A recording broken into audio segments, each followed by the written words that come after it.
పరమేశ్వరుడు ఒక చోట దుఃఖాన్ని ఇస్తే ఒక చోట సుఖాన్ని ఇస్తాడు. ద్వంద్వములకు వశులమైపోయినటువంటి మనందరికీ ఎక్కడో ఒక చోట మనసుకి ప్రీతి కలిగిన చోట సేద తీరుతాం, మనసుకు బాధ కలిగిన చోట డసిపోతూ ఉంటాం.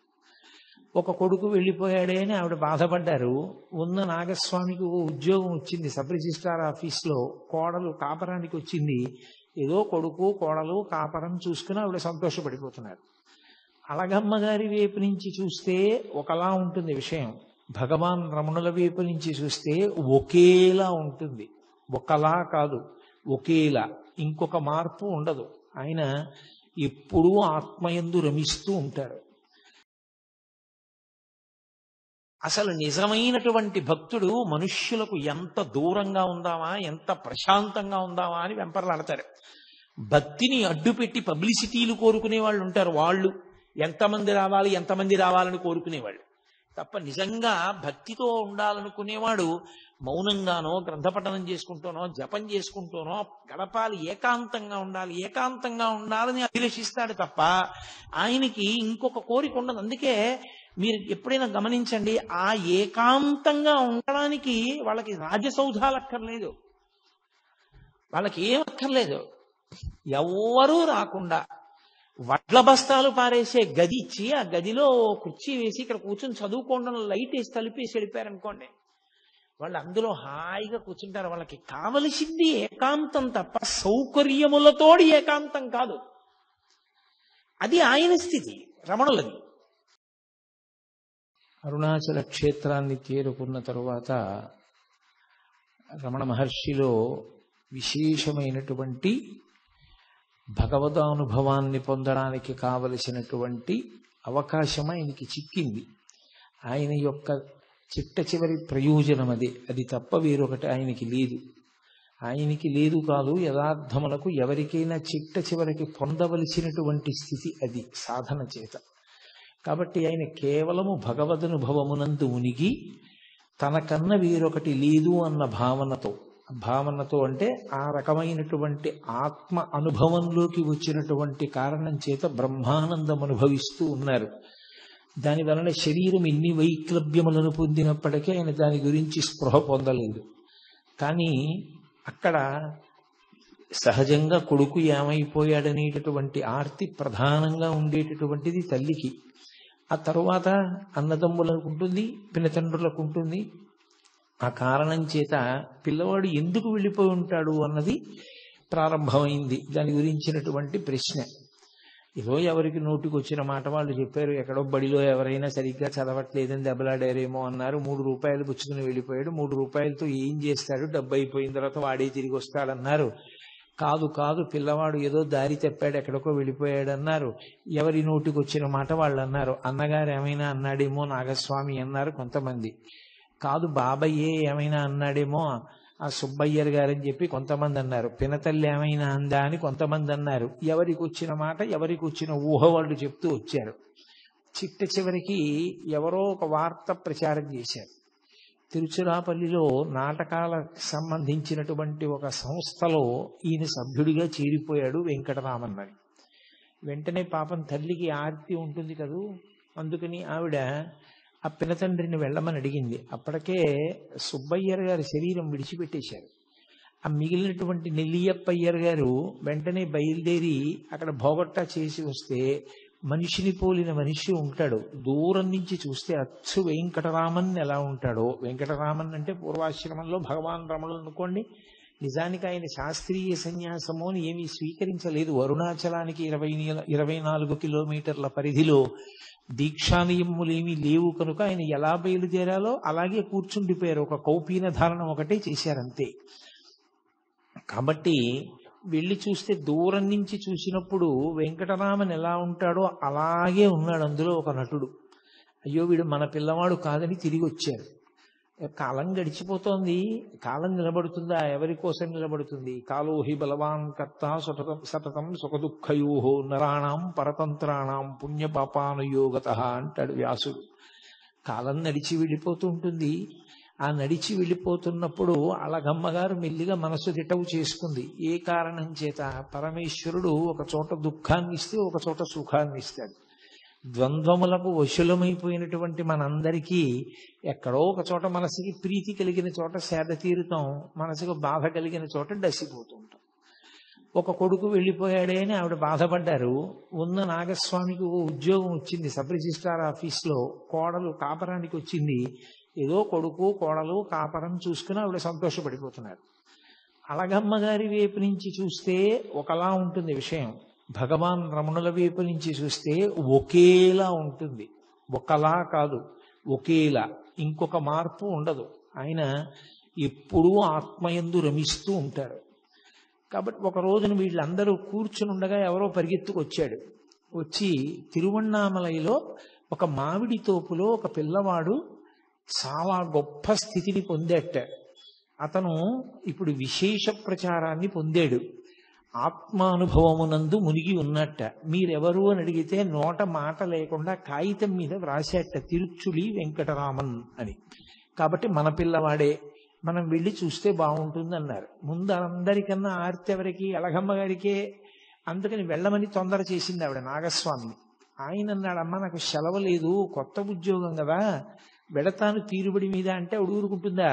ఆవిడ ఆర్తి ఆవిడిది. పాపం మరిది నెల్లియప్ప అయ్యర్ బయలుదేరాడు, ఆయనతో పాటుగా నారాయణ స్వామి అయ్యరని వేరొక ఆయన కూడా బయలుదేరారు. ఇద్దరు తిన్నగా మామిడి తోపు దగ్గరికి వెళ్ళారు తిరువణ్ణామలై దగ్గరలో. తీరా అక్కడికి వెళ్ళిన తర్వాత ఆ బాలస్వామి చేసుకునేటటువంటి సాధనకి, ఆ ఆనందానికి అందరూ వెళ్ళి చూస్తుంటే అడ్డొస్తున్నారని లోపలికి ఎవ్వరిని పంపించడం మానేసి అక్కడ ఒక ఆయన అడ్డంగా ఉండడం మొదలుపెట్టాడు. ఆయన పేరు కూడా వెంకటరామనాయనార్. వెంకటరామన్ ఈయన పేరైతే అడ్డుపడినటువంటి వ్యక్తి వెంకటరామనాయనార్. ఆయన ఎవరిని వెళ్ళనిచ్చేవాడు కాదు. వీళ్ళు మొరపెట్టుకున్నారు, అయ్యో మేము వాళ్ళ కుటుంబ సభ్యులం, ఒక్కసారి చూస్తామని. నేను పంపను, ఆయన ఏకాంతానికి భంగం కలుగుతోంది అన్నాడు. ఆఖరికి పోనీ కాగితం చూపించండి, రమ్మంటే వస్తామని ఆ నెల్లియప్ప అయ్యర్ ఆ మానామధురై అనేటటువంటి ఊరు పేరు పైన ఉన్నటువంటి ఓ కాగితం తీసుకుని మానామధురై ప్లీడర్ నెల్లియప్ప అయ్యర్ అని ఆ సబ్ రిజిస్ట్రార్ ఆఫీసులో పనిచేస్తున్నటువంటి ఒక ఉద్యోగి నాగస్వామి మిమ్మల్ని చూడ వచ్చారు అని పంపించారు. అవి చూసి గుర్తుపట్టారు భగవాన్. ఓ, వచ్చినటువంటి వాళ్ళు మా అన్నయ్య మా పినతండ్రి వచ్చారని లోపలికి రమ్మనమని సంజ్ఞ చేశారు. ఆయన ఏం మాట్లాడేవారు కాదు, ఒక సంజ్ఞ చేశారు. ఎందుకు అలా మాట్లాడకుండా ఉండడం అంటే, నిజానికి యథార్థ స్థితి అంటుండేవారు మహర్షి తరచుగా. యథార్థ స్థితిలో ఆనందములకంతటికీ కారణము మౌనమే. అసలు ఎక్కడ మౌనం ఉంటుందో అక్కడే ఆత్మ యొక్క అనుభవం ఉంటుంది. వాక్కు ప్రారంభమైంది అంటే గుర్తు ఏమిటి? ఏదో ఆలోచన కదిలింది అని గుర్తు. ఆలోచన కదిలితే వాక్కు వస్తుంది. వాక్కు వచ్చింది అంటే తను మౌనం విడిచిపెట్టి కదిలిపోయాడు. తన వాక్కు వల్ల మిగిలిన వాళ్ళు కూడా కదులుతారు. అందుకే ఆయన ఎప్పుడూ మౌనంలోనే ఉండేవారు, మాట్లాడేవారు కాదు. అందుకే ఆయనకి మౌనస్వామి అని ఒక పేరు ఉండేది. ఆయన ఒక కాగితం మీద ఆ వచ్చినటువంటి ఉత్తరాన్ని చూసి సరే ప్రవేశపెట్టండి అని సంజ్ఞ చేశారు. లోపలికి వచ్చి చాలా తేరిపారి చూస్తే తప్ప గుర్తుపట్టలేకపోయారు. ఎప్పుడు స్నానం చేసిన శరీరం, ఒళ్ళంతా బూది కప్పేసింది, పెద్ద పెద్ద గోళ్ళు, జటలు కట్టేసినటువంటి జుట్టు, ఒక్క కౌపీనం. ఆ కౌపీనం కూడా ఆయనకి చాలా కాలం లేదు. ఒక ఆవిడ అన్నం పెట్టేది, ఆవిడ వేడుకుంది, బాగుండదు కదా, సమాజం ఒకటి ఉంది కదా, మీ మటుకు మీకు దేహభ్రాంతి లేదు, కానీ చూసే వాళ్ళకి దేహభ్రాంతి ఉంది, అందుకని మా కోసం కనీసం ఓ గోచి పెట్టుకోండి అని అడిగింది. అందుకని ఆయన ఒక గోచి పెట్టుకునేవారు అంతే, ఇంకేమీ ఉండేది కాదు శరీరం మీద. విశ్వనాథ సత్యనారాయణ గారు ఆశ్చర్యపోయారు కూడా ఆయన గురించి రాస్తూ, ఎవరైనా చెవులకి బట్ట చుట్టుకుంటే చలి తగ్గుతుంది, కంఠానికి బట్ట చుట్టుకుంటే భగవాన్ రమణలకు చలి ఎలా తగ్గింది అని రాశారు ఆయన. ఆయన ఎక్కువ కంఠానికి గుడ్డ కట్టుకునేవారు, చెవులకు కట్టుకునేవారు కాదు. కాబట్టి వీళ్ళు ఆయన్ని తేరిపారి చూసి గుర్తుపట్టారు. కానీ ఆ రోజుల్లో అనుబంధాల వరకు మాట్లాడినప్పుడు మాత్రం నిజంగా కొన్ని విషయాలు శ్లాఘించవలసిన ఉంటాయి.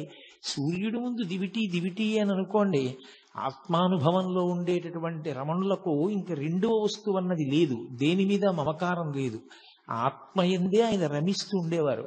కానీ ఒక పినతండ్రికి అంత ప్రేమ ఉండడం గొప్ప విషయం. పాపం నెల్లియప్పయ్యరు శత విధాల వేడుకున్నాడు 3 రోజులుండి. పోనీ నువ్వు ధ్యానం చేసుకుంటానంటే, నువ్వు మాట్లాడనంటే నిన్ను గృహస్థాశ్రమ స్వీకారం చెయ్యమని మేము అడగం. మా ఊళ్ళోనే ఒక సిద్ధుని సమాధి ఉంది, ఆ సమాధి దగ్గర నీకు ఒక పందిరి కట్టిస్తాను, అందులో కూర్చో, అందులో చేసుకో, ఇంటి నుంచి భోజనం పంపిస్తాం. కానీ కళ్ళ ముందు పిల్లవాడిలా ఎక్కడో ఇలా మట్టి కొట్టుకుపోయి ఉంటే మాకు చాలా బాధగా ఉంది, నువ్వు వచ్చేయవలసింది అని 3 రోజుల పాటు అన్న, తమ్ముడు, అన్నగారు, పినతండ్రి గారు కలిసి విపరీతంగా ఏడుస్తూ ప్రాధేయపడ్డారు. అన్నీ వినేవారు. నిర్లిప్తుడు.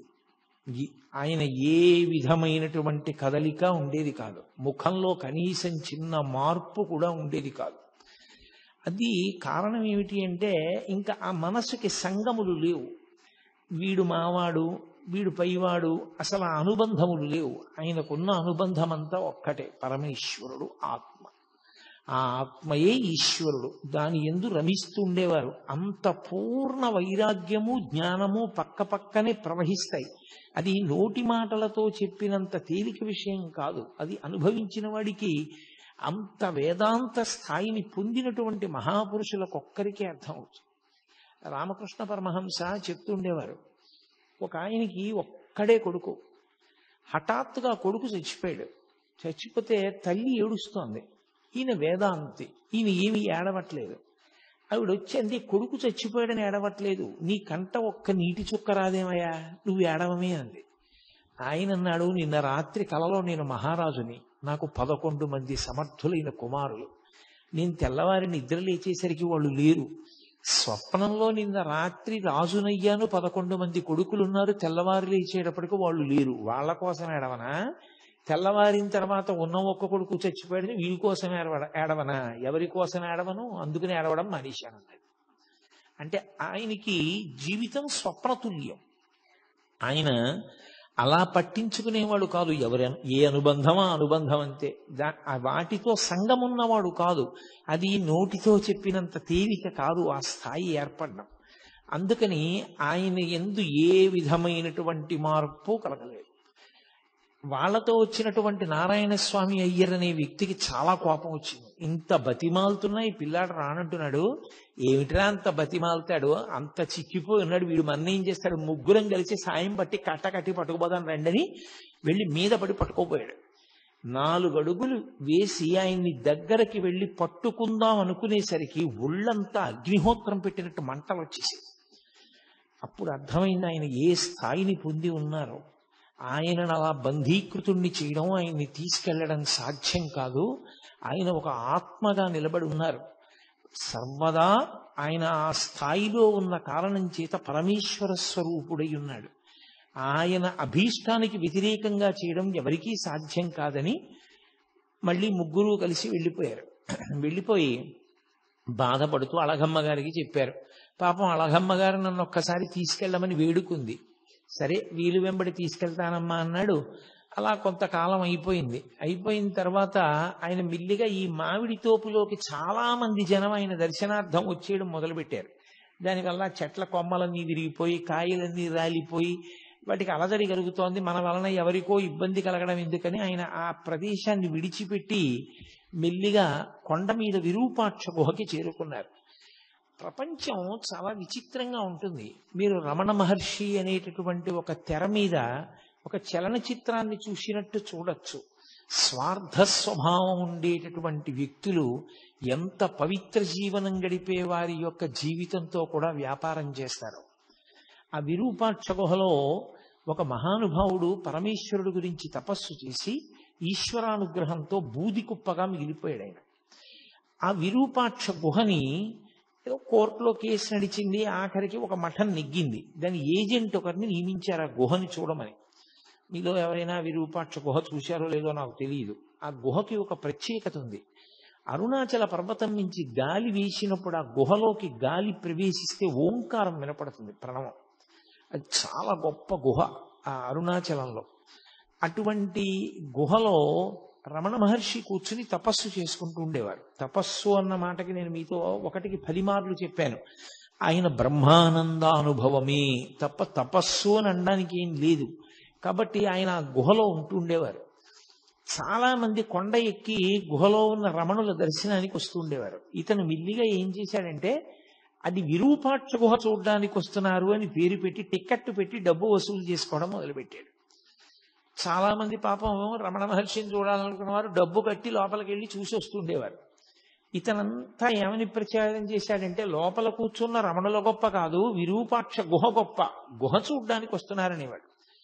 ఇది భగవాన్కి తెలిసింది. తెలిసి ఆయన మెల్లిగా దాని మించి దిగిపోయి వేరే ఎదురుగుండా ఉన్నటువంటి మామిడి చెట్టు గుహనో గుహ, ఆ చెట్టు తొర్ర ఉన్న గుహలోకి వెళ్ళిపోయారు.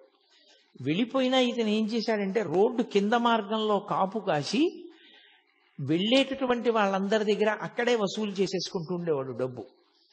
అరేరే, నిష్కారణంగా నా కోసం వస్తున్న వాళ్ళందరూ ఇంత ఇబ్బంది పడి డబ్బు కట్టవలసి వస్తోందని అక్కడి నుంచి బయలుదేరి భగవాన్ కిందకి వెళ్ళిపోయారు. వెళ్ళిపోయి కొండ పాదంలో ఉండేటటువంటి అరుణగిరినాథర్ దేవాలయంలో కొంతకాలం ఉన్నారు. ఎంత విచిత్రంగా ఉంటుందంటే ప్రపంచం. ఆ తర్వాత ఏదో తప్పు తెలుసుకున్నాడు, పొరపాటు అయిపోయిందన్నాడు, విరూపాక్ష గుహలోనే ఉండమన్నాడు. మళ్ళీ రమణ మహర్షి విరూపాక్ష గుహలోకే వెళ్ళారు. ఒంటి మీద ఉన్న బట్ట మారిస్తేను, బట్ట రంగు మారిస్తేను లోపల ఉన్న బుద్ధులు ఎక్కడికి పోతాయి? బట్ట మారిస్తే బుద్ధి పోతుందా? బట్ట రంగు మారితే బుద్ధి పోతుందా? సన్యాసులమని పేరు చెప్పుకొని కాషాయం కట్టుకుని తిరిగేటటువంటి ప్రబుద్ధులు కొందరు అరుణాచల పర్వతం మీద ఉండేవారు ఆ రోజుల్లో. వాళ్ళకి రమణ మహర్షి మీద అపారమైనటువంటి కక్ష. ఎందుకని అంటే, ఆయన వచ్చిన తరువాత అందరూ ఆయన దర్శనానికి వెడుతున్నారు అని. అందులో జటాస్వామి అని ఒక స్వామి ఉండేవాడు. ఆయన ఎవరైనా అరుణాచల పర్వతంలో ఏదైనా గుహలో ప్రవేశించి తపస్సు చేద్దామంటే ఆయన పైనుంచి ఎవరికీ కనపడకుండా రాళ్లు దొల్లిస్తుండేవాడు పెద్ద పెద్దవి. అది చూసి, బాబోయ్, ఇక్కడ కొండలో భూకంపాలు వస్తాయిలా ఉంది, ఇలా శిలలు దొల్లుతాయిలా ఉంది, ఎక్కడో మనం చూసుకోకపోతే వచ్చి నెత్తి మీద పడుతుందని కొండ దిగి వెళ్ళిపోయేవారు. ఎవరు కొండ మీద ఉండేవారు కాదు, ఆయన ఒక్కడే ఉండేవాడు. ఆయన ఒక సన్యాసి, ఆయన పేరు జటాస్వామి. ఎందుకు ఆయనకి ఆ పని అంటే దానికి అర్థం లేదు. అదొక స్వార్థం. అరుణాచల పర్వతం మీద తాను తప్ప ఎవరూ ఉండకూడదు. ఒకసారి రమణ మహర్షి రాళ్లు ఎక్కడి నుంచి పడుతున్నాయో గమనించి అతని ఊహకు అందడానికి వీలు లేకుండా వేరొక వైపు నుంచి కొండ ఎక్కి అతను రాళ్లు దొల్లిస్తుంటే పట్టుకున్నారు. పట్టుకుంటే రాళ్లు దొల్లిస్తున్నవాడు రమణ మహర్షిని చూసి సిగ్గుపడాలి. అతను సిగ్గుపడలేదు. అరగంట సేపు నవ్వాడు. అరగంట సేపు నవ్వి పెద్ద వికటాట్టహాసం చేసి వెళ్ళిపోయాడు. కానీ మీరు ఒక్క విషయం గమనిస్తూ ఉండాలి. రమణులు ఉదాసీనులు. ఆయన పక్కన మీకు ఇటువంటి వ్యక్తులందరూ కనపడుతుంటారు. ఆయనకి దేనితో సంబంధం లేదు. వీడు ఇటువంటి వాడు, వాడు అటువంటి వాడు అన్న మాట ఆయన ఏమనరు. ఆయన ఎప్పుడైనా ఎవరికైనా చెప్తే, అసలు నోరు విప్పి చెప్తే ఒక్క మంచి మాట, ఇలా ఎందుకు చేస్తావు, తప్పు కదూ, అంతే. దానికి అరగంట నవ్వాడు అతను. నిజంగా ఆ మాట ఆయన అన్నందుకు, చెయ్యి పట్టుకున్నందుకు మార్పు రావాలి. రాలేదు సరికదా, అరగంట సేపు నవ్వి కొండ దిగి వెళ్ళిపోయాడు. ఎంత చిత్ర విచిత్రమైనటువంటి వ్యక్తులు ప్రపంచంలో ఉంటారో. ఆయన నా కోసం ఇంతమంది వస్తారని కానీ, నేను విరూపాక్ష గుహలో తపస్సు చేస్తున్నానని కానీ, నేను బ్రహ్మానందం అనుభవించేవాడిని కానీ, నేను వీడిని పట్టుకున్నానని కానీ, వీడి గురించి 10 మందికి చెప్దామని కానీ ఆయనకి ఏమీ ఉండదు. ఎప్పుడు నిస్సంగంగా, దేనితో సంబంధం లేకుండా ఆయన ఈ లోకాన్నంతటినీ కూడా ఏదో ఒక సినిమా చూసేటటువంటి వ్యక్తి ఎలా చూస్తాడో అలా ఉండేవారు. ఆయన అనుభవం అంతా ఆత్మతోటే. ఇవన్నీ గుణసంగము వలన ఇలా ప్రవర్తిస్తూ ఉంటారు అన్నట్లుగా చూస్తుండేవారంతే. అందుకే పరమ ఉదాసీనుడు. ఒక వేదాంతికి ఆత్మని అనుభవించినటువంటి మహాపురుషులకు ఉండేటటువంటి ఆ ఉదాసీనత ఏది ఉంటుందో దాని రాశీభూతమే రమణ మహర్షి. అందుకే ఆయన దేనికి విచలితుడవడం కానీ, ప్రతిస్పందించడం కానీ, దాన్ని బట్టి ఆయన మనసు వ్యగ్రత పొందడం కానీ, లేకపోతే ప్రసన్నం అవ్వడం కానీ, హావభావాలు మారడం కానీ, మాటలో వ్యగ్రత కానీ, మాటలో భయం కానీ ఏమీ ఉండేవి. ఎప్పుడూ ఒక్కలాగే ఉండేవారు. కానీ రకరకాల వ్యక్తులు మాత్రం ఆయనని గౌరవించిన వాళ్ళు ఉన్నారు, పూజించిన వాళ్ళు ఉన్నారు, నమస్కరించిన వాళ్ళు ఉన్నారు, మాట్లాడిన వాళ్ళు ఉన్నారు, పుస్తకాలు రాసిన వాళ్ళు ఉన్నారు, వాదన చేద్దామని వచ్చిన వాళ్ళు ఉన్నారు, ఆయన్ని తప్పు పట్టుకోవాలనుకున్న వాళ్ళు ఉన్నారు, ఆయన్ని గౌరవించాలనుకున్న వాళ్ళు ఉన్నారు, ఆయన పనికి మాలిన వాడిని నిరూపించాలని ప్రయత్నం చేసిన ధూర్తులు కూడా ఉన్నారు. ఆయన మాత్రం పరమ ఉదాసీనుడు. ఇవేవి ఆయన మనసులోకి ఎక్కవు. నిర్లిప్తంగా ఉంటారు. ఎప్పుడూ ఎవ్వరి మీద ఎక్కడ ఏ చాడీ చెప్పరు. చిత్రం ఏమిటంటే, అంతటి మహానుభావుడు ఆ గుహలో కూర్చుని ఉండగా బాలానంద స్వామి అని ఒక ఆయన బయలుదేరాడు అరుణాచల పర్వతం మీద. ఆయన కొండ ఎక్కి వచ్చే వాళ్ళందరితో మాట చెప్తుండేవాడు. ఆయనకి ఆ విరూపాక్ష గుహలో ఉన్న ఆయనకి నేనే ఉపదేశం చేశాను, నేనే శక్తినిచ్చి ఆ స్థాయికి తీసుకొచ్చాను, నా శిష్యుడే అంటుండేవారు. ఆయన ఎలాగో మాట్లాడరుగా. అందరూ తీసుకొచ్చి అక్కడ పలహారాలు పెడితే ఆయన్ని తినమని రమణుల్ని ఇతను తీసుకొచ్చి ఏదో కొంచెం పలహారం అక్కడ పెట్టి, నాన్న చాలా అలిసిపోయావు, కొంచెం తిను, ఇలా అయితే సాధన ఎలా నడుస్తుంది, తినాలి అంటుండేవాడు. అందరూ వెళ్ళిపోయిన తర్వాత వీలైతే ఇవన్నీ మూట కట్టేసుకుని, నీ సొమ్ము ఏం పోయింది, నువ్వు ఎలాగో మాట్లాడవు కదా, నీకు గురువునని చెప్పుకుంటున్నాను, నాకు తోచింది సంపాదించుకుంటున్నాను, నువ్వు అలా కూర్చో, మాట్లాడకు, ఏమీ అనద్దు. ఆయన మీ గురువా అన్నా మాట్లాడద్దు, నువ్వు ఆయన శిష్యుడువా అన్నా మాట్లాడద్దు, అలా ఉంటుండు, నేను డబ్బు సంపాదించుకుంటాను అని. అతను ఎవరు? ఎందుకు అతనికి డబ్బు సంపాదన? లోకంలో ఎంత చిత్ర విచిత్రమైనటువంటి మనస్తత్వాలు ఉన్న వాళ్ళందరూ ఆ కొండ మీదకి చేరారో చూడండి. వీళ్ళందరూ అన్నీ విడిచిపెట్టిన వాళ్ళలా కనపడ్డ వాళ్లే.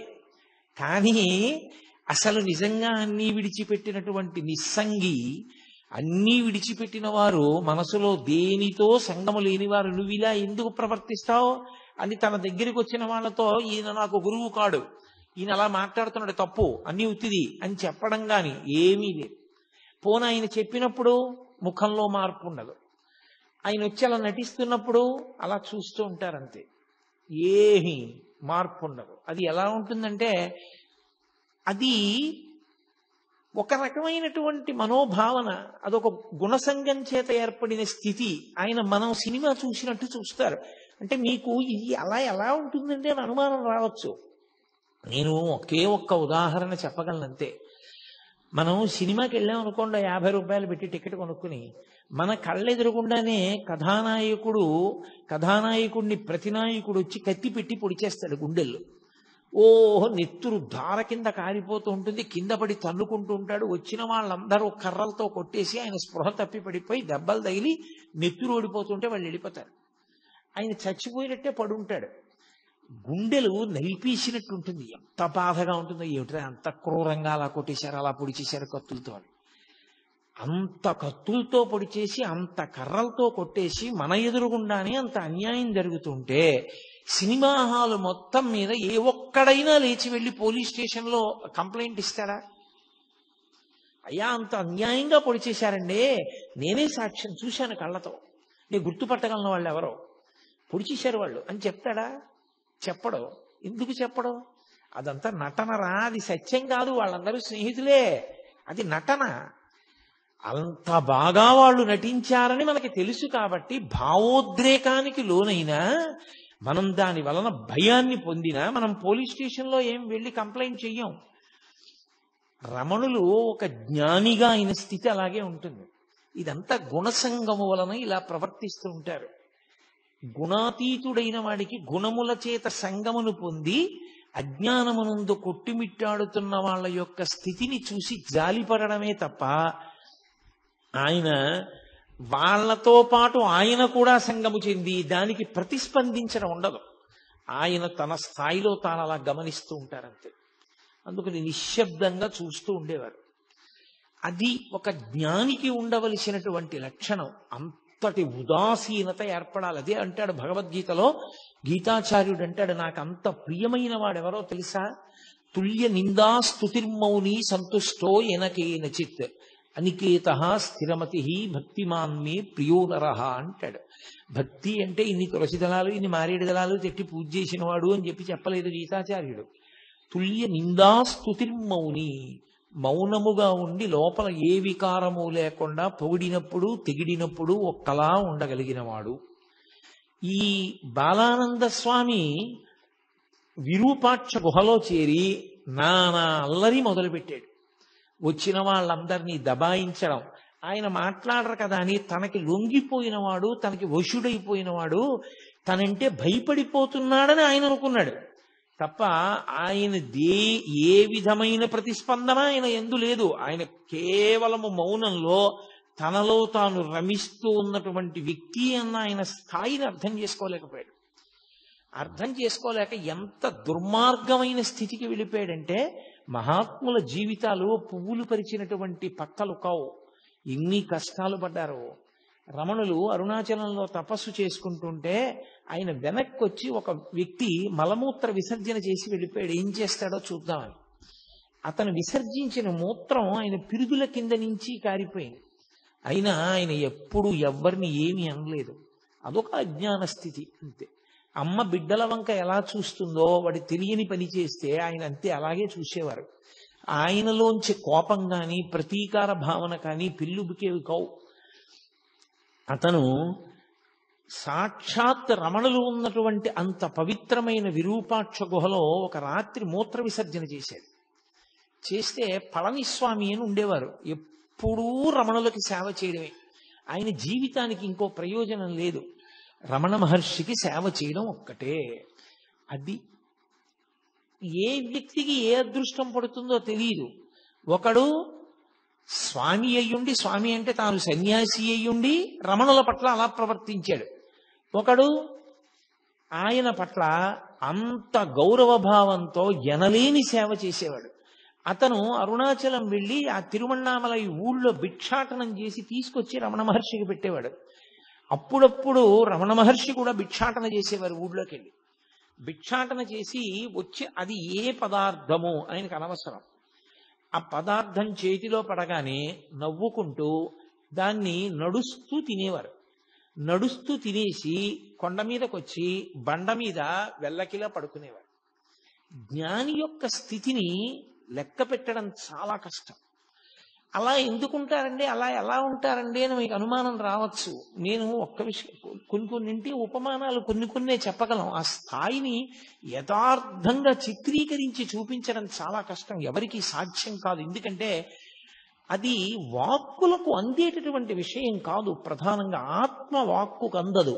ఆత్మస్థితి ఎందున్న యోగి కూడా వాక్కుకు అందడు. కానీ దాన్ని ఒక ఉదాహరణ చేత కొంత చెప్పే ప్రయత్నం చేయడం మాత్రమే చెయ్యవలసి ఉంటుంది. మీరు చూడండి, ఆయన నిలబడి నడుస్తూ కొద్దిగా అన్నం తినేసి వెళ్ళిపోయేవారు. కొందరు నింద చేసేవారు, కొందరు పని చేసుకోకూడదా ఏదైనా అనేవారు, కొందరు మహానుభావుడు అన్నం పెట్టేవారు. అన్నిటికీ ఒకటే చిరునవ్వు. ఆయనలో ఏ ప్రతిస్పందన ఉండేది కాదు. అలాగే నడిచి వెళ్ళిపోతూ ఉండేవారు, అలాగే కాస్త అన్నం తినేసేవారు, అలాగే ఉండేవారు, అలాగే కొండ మీదకి వెళ్ళిపోయేవారు. అది ఎలా ఉంటుంది అంటే, మీరు ఒక పసిపిల్లవాడిని పట్టుకుని వెళ్ళి వాడిని తిట్టండి, వాడు నవ్వుతాడు.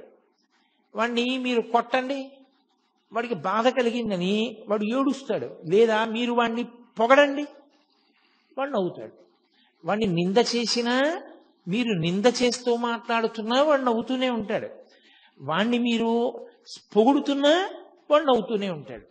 వాడికి మీరు నిందిస్తున్నారని ప్రతిస్పందన ఉండదు, మీరు పొగుడుతున్నారని ప్రతిస్పందన ఉండదు.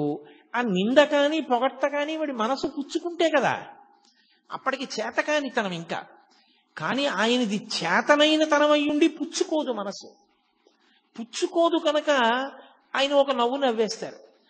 పాపం అమాయకత్వం అనుకుంటారంతే.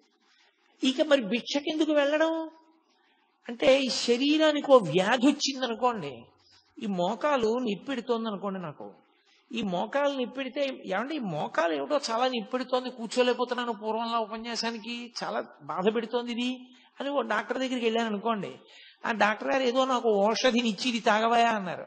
ఆ ఔషధం చాలా చేదుగా ఉంది, అది ఓ పూట వేసుకుంటున్నాను. ఏదో టాబ్లెట్ ఇచ్చి చప్పరించన్నారు, అది చాలా తియ్యగా ఉంది. టాబ్లెట్ చాలా తియ్యగా ఉంది కదా అని రోజుకు ఒకటి చప్పరించమంటే 10 చప్పరిస్తానా? అది ఒక్కటి చప్పరించమన్నాడు, ఒకటే చప్పరిస్తాను. ఇంకొక ఔషధం చేదుగా ఉంది, బా తాగడానికి అసహ్యంగా ఉంది, కానీ మానేస్తానా? తాగుతాను. జ్ఞాని దృష్టిలో ఆకలి ఈ శరీరానికి ఒక రోగం. మందు వేసుకునేటప్పుడు మందుకి రుచి ఎలా చూడరో ఈ శరీరానికి ఒక వ్యాధి ఆకలి. ఈ ఆకలి తీరడానికి జబ్బు తగ్గడానికి ఔషధం పడేసినట్టు ఆకలి అన్న వ్యాధి తీరడానికి పదార్థం పడేస్తాడు. అందుకే పిచ్చివాడంటాడు. ఎందుకని అంటే మనమైతే ఏం చేస్తామంటే రుచి కొరకు తింటాం. అన్నం కాస్త పప్పు కొంచెం నెయ్యి అదంతా కలుపుకొని ఎంతో శుభ్రంగా కాస్త నంచుకుని మనం తింటాం. ఆయనకి అలా ఉండదు. ఆయన చేతిలో ఏది మినప్పొట్టు కొంచెం పడేసిందో తల్లి తినేశారంతే. నాకు తెలిసి ఒక మహానుభావుడు, ఆయనకి ఒక ఆవిడ పిలిచి ఏం చేస్తారో చూద్దామని క్యాబేజీ తుక్కు పెట్టింది. ఆయన చక్కగా తుక్కు తిని మంచినీళ్లు తాగేసి ఈశ్వరార్పణమస్తు అని వెళ్ళిపోయాడు. జ్ఞానులు అలా ఉంటారు. వాళ్ళకి రుచితో సంబంధం ఉండదు. దీనికి ఆకలేసింది, దీనికి వ్యాధి పుట్టింది, మందేశావు. దీనికి ఆకలన్న వ్యాధి పుట్టింది, కాస్త అన్నం పడేస్తారు. అన్నం కాదు, భవతి భిక్షాందేహి అన్నప్పుడు చేతిలో ఏం పడిందో అది పడేస్తారు కడుపులో, అంతే. మరి దానివల్ల ఏమండి ధ్యానం అయిపోదా? అయిపోకుండా ఉండడం ఉంటుందా అసలు? పోనీ దీనికి నువ్వు ఏది పెట్టాలో అదే పెడుతూ జాగ్రత్త తీసుకుంటే ఉంటుందా? సత్యం ఆత్మ, ఇది అసత్యం వెళ్ళిపోతుంది. కానీ వెళ్ళిపోయే వరకు పాడు చేయకూడదు. బట్టి దానికి జబ్బు వస్తే మందేశాడు. కాబట్టి ఆయన వెళ్ళేవారు భిక్షకి. అది జ్ఞాని యొక్క స్థితి. రమణులు ఎందుకు భిక్షకి వెళ్ళారు అన్న మాటని జాగ్రత్తగా అర్థం చేసుకోవాలి. అస్తమానం పళనిస్వామిని పిలిచి నాకు ఆకలిస్తోంది, అది కొంచెం వెళ్ళి భిక్షకి వెళ్ళామన్నా పట్టరా అన్న అనుకోండి, అహంకారం వచ్చిందని గుర్తు. తను వెళ్ళడానికి కష్టం, తను తిరగడానికి కష్టం అంటే శరీర భావన వచ్చిందా లేదా? కాబట్టి పళనిస్వామి వెళ్ళి తెస్తూ ఉండాలి. పళనిస్వామి తీసుకొచ్చేసి ఆయన ఏదో ఆత్మానందంలో ఉండగా బహిర్ముఖులి, అయ్యా మీకోసమే తెచ్చాను, మీరు ఎప్పుడో నిన్న తిన్నారు, ఇవాళ సాయంకాలం అయింది, కళ్ళు విప్పారు, ఆకలేదు, తినండి అన్నారు అనుకోండి, ఉదాసీనుడు. తీసుకొచ్చారు, అక్కడ పెట్టారు. ఆయన తీసుకొచ్చి పెట్టారు అని చెప్పేసేసి ప్రత్యేకమైన కృతజ్ఞత లేదు. ఆయన తినమంటున్నాడు, ఇంత తీసుకుని నోట్లో పడేసుకున్నారు. ఆయన వెళ్ళి ఒక బండ మీద కూర్చునేవారు. ఒకళ్ళు వచ్చి రేపు మా ఇంట్లో పెళ్లి, మీరు తప్పకుండా భోజనానికి రావాలి 11ంటికి అన్నారు. అలా చూశారు, వాళ్ళు ఒప్పుకున్నారు అనుకుని వెళ్ళిపోయారు. ఆయన అలాగే ఉన్నారు బండ మీద, ఆయన దిగలేదు. మర్నాడు ఏమిటి ఇంకా రాలేదు బ్రాహ్మణస్వామి అంటుండేవారు. ఇంకా రాలేదని చెప్పి కొండెక్కారు. కొండకి రా భోజనానికి తీసుకెళ్ళి నీకు అన్నం పెడతాను రా అన్నారు. ఆయన అలాగే ఉన్నారు. పుచ్చుకోదు మనసు. మీరు అది పట్టుకోవలసిన విషయం. మనసు పుచ్చుకుంటే ప్రతిస్పందన, మనసు పుచ్చుకోలేదనుకోండి స్పందన ఉండదు. మీకు ఎలా చెప్పాలని ఇంకా బాగా అర్థమయ్యేటట్టు చెప్పాలంటే, ఇప్పుడు నేను ఇలా కూర్చుని ఉండగా మీరు వచ్చి నన్ను ధూర్తతనంతో ఏదైనా అనకూడని మాట అన్నారనుకోండి, నేను వెంటనే మీకు బుద్ధి ఉందా లేదా, నేను ఎప్పుడైనా చేశానా అలాంటి పని, ఎందుకు అలా నింద చేస్తున్నారు అన్నాను అనుకోండి, ప్రతిస్పందించారు. నేను నిద్రపోతున్నప్పుడు మీరు వచ్చి నన్ను ధూర్తతనంతో మాట్లాడారనుకోండి, నేనేమైనా అంటానా? అప్పుడు నా మనసు లేదు, ఆత్మలో లయమైపోయింది. మనసు పుచ్చుకోదు. మనసు ఆత్మయందు లయమై ఉండగా అది ప్రతిస్పందించదు. అది మనకి అజ్ఞానంతో సుషుప్తిలో లయమవుతుంది. ఆయనకి జ్ఞానము చేత జాగృతి యందు లయిస్తుంది. అదే తేడా. అది ఎలా జరుగుతుంది అంటే అనుభవం చేత తెలుసుకోవాలి తప్ప ఇంకా అంతకన్నా చెప్పడానికి వాక్కులు ఉండవు. కాబట్టి ఆత్మస్థితి అంటారు దాన్ని. అది వాక్కులకు అందదు. కాబట్టి వస్తానన్నావు భోజనానికి రాలేదే, ఇది వీళ్ళ భావనలు, ఇవన్నీ వీళ్ళ ప్రతిస్పందనలు. అసలు ఆయన నిన్న విన్నది లేదు, లోపలికి వెళ్ళింది లేదా మాట, ఇప్పుడు చెప్పిన మాట వింటలేదు. ఆయన ఆత్మగా లోపల ఆనందంలో ఉన్నారు. ఆయన ఏటి అంత పిలిచినా పలకడి అంతసేపు నించుంటాం రెండని చంకల కింద చేతులేసి ఎత్తుకుపోయారు. ఎత్తుకుపోతే ఇలా పద్మాసనం వేసుకున్న వ్యక్తి పద్మాసనంతోనే లేచిపోయారు. ఆయన బలవంతంగా ఎత్తేసుకుని మోసుకుని పట్టుకుపోయారు. పట్టుకుపోయి ఓ కంచం దగ్గర పడేశారు. పడేసి తిను తిను తిను అని అరిచారు. ఆయన బహిర్ముఖులు అయ్యారు. ఓ తినమంటున్నారు, అన్నీ కలిపేసుకున్నారు. ఏదో 4 ముద్దలు తినేసి కూర్చోరు. ఎంతలో జారిపోతారో మీరు చెప్పలేరు. చాలా కష్టం. అది ఎలా ఉంటుంది అంటే చూడండి, విపరీతమైనటువంటి ప్రీతి భావన ఒక వస్తువు మీద మీకు ఉందనుకోండి, అపారమైన ప్రీతి భావన ఉందనుకోండి. ఒక ఉదాహరణ చెప్పాలంటే, నేను నా కొడుకంటే నాకు విపరీతమైన ప్రీతి అనుకోండి, నాకు అస్తమానం వాడు జ్ఞాపకానికి వస్తూ ఉంటాడు. ఏం చేస్తున్నా జ్ఞాపకానికి వస్తాడు. నేను ఆఫీసులో కూర్చుని ఇలా పెన్ తీశాను అనుకోండి, black pen, black refill pen సన్నగా రాస్తే వాడికి ఎంత ఇష్టం, వాడికి ఇలాంటి పెన్ను ఒకటి కొనెట్టే పెట్టాలి అనుకుంటాడు. అప్పుడు జారిపోయిందా లేదా? జారిపోయింది. కాసేపు ప్రీతి ఎక్కడుందో అక్కడికి జారుతుంది మనస్సు. ఆ మనసు అసలు పైకి ఉండడం దానికి ఇష్టం లేదనుకోండి, ఇంకా ఆ స్థితిని పొందేసింది అనుకోండి, అది ఆనందాన్ని తడువుకుంటూ ఆత్మలోకి జారిపోతుంటుంది. అందుకని ప్రతిస్పందనలు ఉండవు యోగికి. తప్ప జడమై కాదు, ఆత్మగా నిలిచి ఉన్నాడు కాబట్టి ప్రతిస్పందన పొందాడు. అందుకే కరుస్తున్నా తెలియదు, చీమలు కుడుతున్నా తెలియదు, తేళ్లు కుడుతున్నా తెలియదు, ఒకరు నిందిస్తున్నా తెలియదు. ఒకవేళ నిజంగా ఆయన బాహ్యంలో ఉన్నారనుకోండి, ఉన్నా నేను ఇందాక చెప్పానే, ఆ స్థితికి ఎదిగిపోయిన వ్యక్తి అవతల వారి అజ్ఞానాన్ని మన్నించేస్తాడు. పాపం ఏం తెలుసు, గుణసంగాన్ని పొందాడు, ద్వంద్వముల యందు ఉంటాడు. కాసేపు సుఖం అంటాడు, కాసేపు దుఃఖం అంటాడు, కాసేపు ప్రీతి అంటాడు, కాసేపు అప్రీతి అంటాడు, కాసేపు కామం అంటాడు, కాసేపు క్రోధం అంటాడు. ఏమిటో అలా తిరుగుతుంటాడు. కానీ వాడికి ఏం తెలుసు పాపం, స్థిరంగా నిల్చోవడం వాడికి చేత కాదు కదా అని జాలితో, మన మీద కారుణ్యంతో వారు అలాగే చూస్తారు తప్ప ప్రతిస్పందించారు. నిజంగా వాళ్ళు ప్రతిస్పందించడం మొదలు పెడితే మీరు ఒకటి లెక్కలోకి తీసుకోండి, మనవన్నీ అపరాధములే ఉన్నాయి, మనవన్నీ అపరాధములే. అప్పుడు వాళ్ళు ఎంతమందికి ఎన్ని శాపాలు ఇవ్వాల్సి ఉంటుంది? ఇవ్వలేరు. భగవంతుడు మన యొక్క దోషములను ఎలా మన్నిస్తాడో, బ్రహ్మవిద్ బ్రహ్మైవ భవతి అని బ్రహ్మమును తెలుసుకుని బ్రహ్మమైన వ్యక్తి కూడా దోషములను అలా మన్నించగలుగుతాడు. అందుకే మీరు చూడండి, భగవద్భక్తుల యొక్క హృదయం కన్న తల్లి హృదయంలా ఉంటుంది.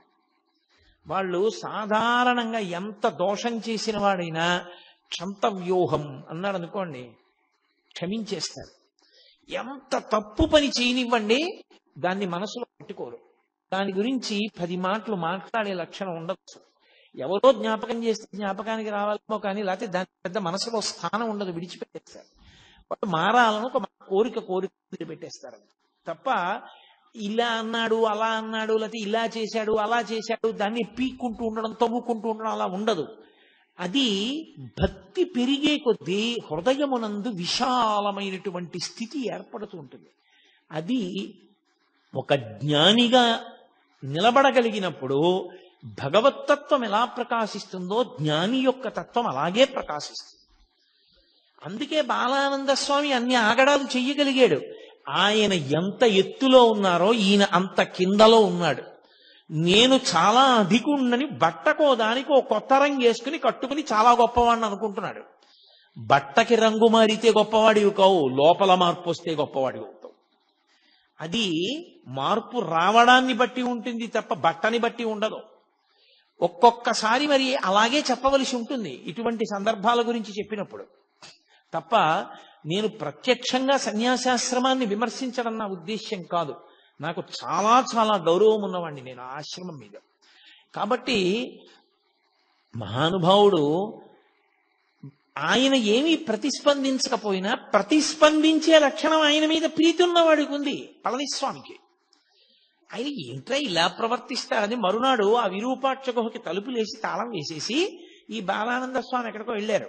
మళ్ళీ తిరిగి వస్తాడేమోనని అతని పెట్టి తీసి ఆ పెట్టులో మంచి మంచి పట్టు వస్త్రాలు, చీనాంబరాలు, ఎందుకు అవన్నీ ఆయనకి దాచుకున్నాడు. అవన్నీ తీసి కొండ మీద పారేసి వెళ్ళిపోయారు. అందరూ కలిసి కిందకి ఏదో స్నానం చేయడానికి వెళ్ళారు. వెళ్ళి అందరూ కలిసి తిరిగి వచ్చారు. తిరిగి వచ్చి రమణులు యథాప్రకారం కూర్చున్నారు. అందులో గుహలో పైన ఎత్తుగా ఉంటుంది, పక్కకి చీకటిగా ఉండదు. అందులో చాలా మంది అసలు కనపడరు మీకు లోపలికి వెడితే. చాలా తీవ్ర ధ్యానంలో కూడా ఉంటారు ఇప్పటికీ. దాని మీద కూర్చుని మళ్ళీ ధ్యానంలోకి వెళ్ళబోతున్నారు ఆయన. ఈ బాలానంద స్వామి వచ్చాడు. ఈ పళనస్వామి నా వస్తువులన్నీ తీసుకెళ్లి వీధిలో పారేశాడు, వీడిని వెంటనే గుహలోంచి పంపించేస్తావా, పంపించేయరా. ఇప్పుడేమిటి ఆ నాటకం? తన మీద ప్రీతి ఉన్నటువంటి వాడు తనకి అప్రీతితో ఉన్నవాడి పట్ల మర్యాద విడిచిపెట్టి ప్రవర్తించాడన్న ఖేదం ఆయనకి కలిగింది. ఈ ప్రీతి అప్రీతి రమణులకు ఏమైనా ఉందా? ఆయన అలా చూస్తున్నారు, ఏమీ మాట్లాడటం లేదు, ఏమీ ప్రతిస్పందన లేదు. అది అసంగత్వము అన్న మాటకు అర్థం. అది సత్సంగత్వే నిస్సంగత్వం అంటారు శంకరాచార్యుల వారు. అది నిస్సంగ బుద్ధి అంటే దేని మీద సంగం లేదు. ఆయన అలా చూస్తున్నారు. ఇంత నేను నోరు కొట్టుకుని అరిచినా నువ్వు పళనిస్వామిని పంపించలేదని రమణ మహర్షి దగ్గరికి వచ్చి ఆయన మొహం మీద ఉమ్మేశాడు. ఆయన అలాగే చూస్తున్నారు. మొహం నిండా ఉమ్ములేశాడు. ఆయన అలాగే చూశారు. ఏం చేస్తాడు ఇంకంతకన్నా? నీకు బుద్ధి లేదన్నాడు, వెళ్ళిపోయాడు. నేను అసలు ఈ కొండ మీద ఉండను, నువ్వు ఏమనుకుంటున్నావో, నేను లేకపోతే నీకు గౌరవం ఉందనుకుంటున్నావా? నా శిష్యుణ్ణని చెప్పాను కాబట్టి వస్తున్నారు నలుగురును అంటే, నలుగురు రాకపోతే ఆయన బెంగపెట్టుకుంటాడని ఆయన ఉద్దేశం. అసలు నిజమైనటువంటి భక్తుడు మనుష్యులకు ఎంత దూరంగా ఉందామా, ఎంత ప్రశాంతంగా ఉందామా అని వెంపర్లాడతారు.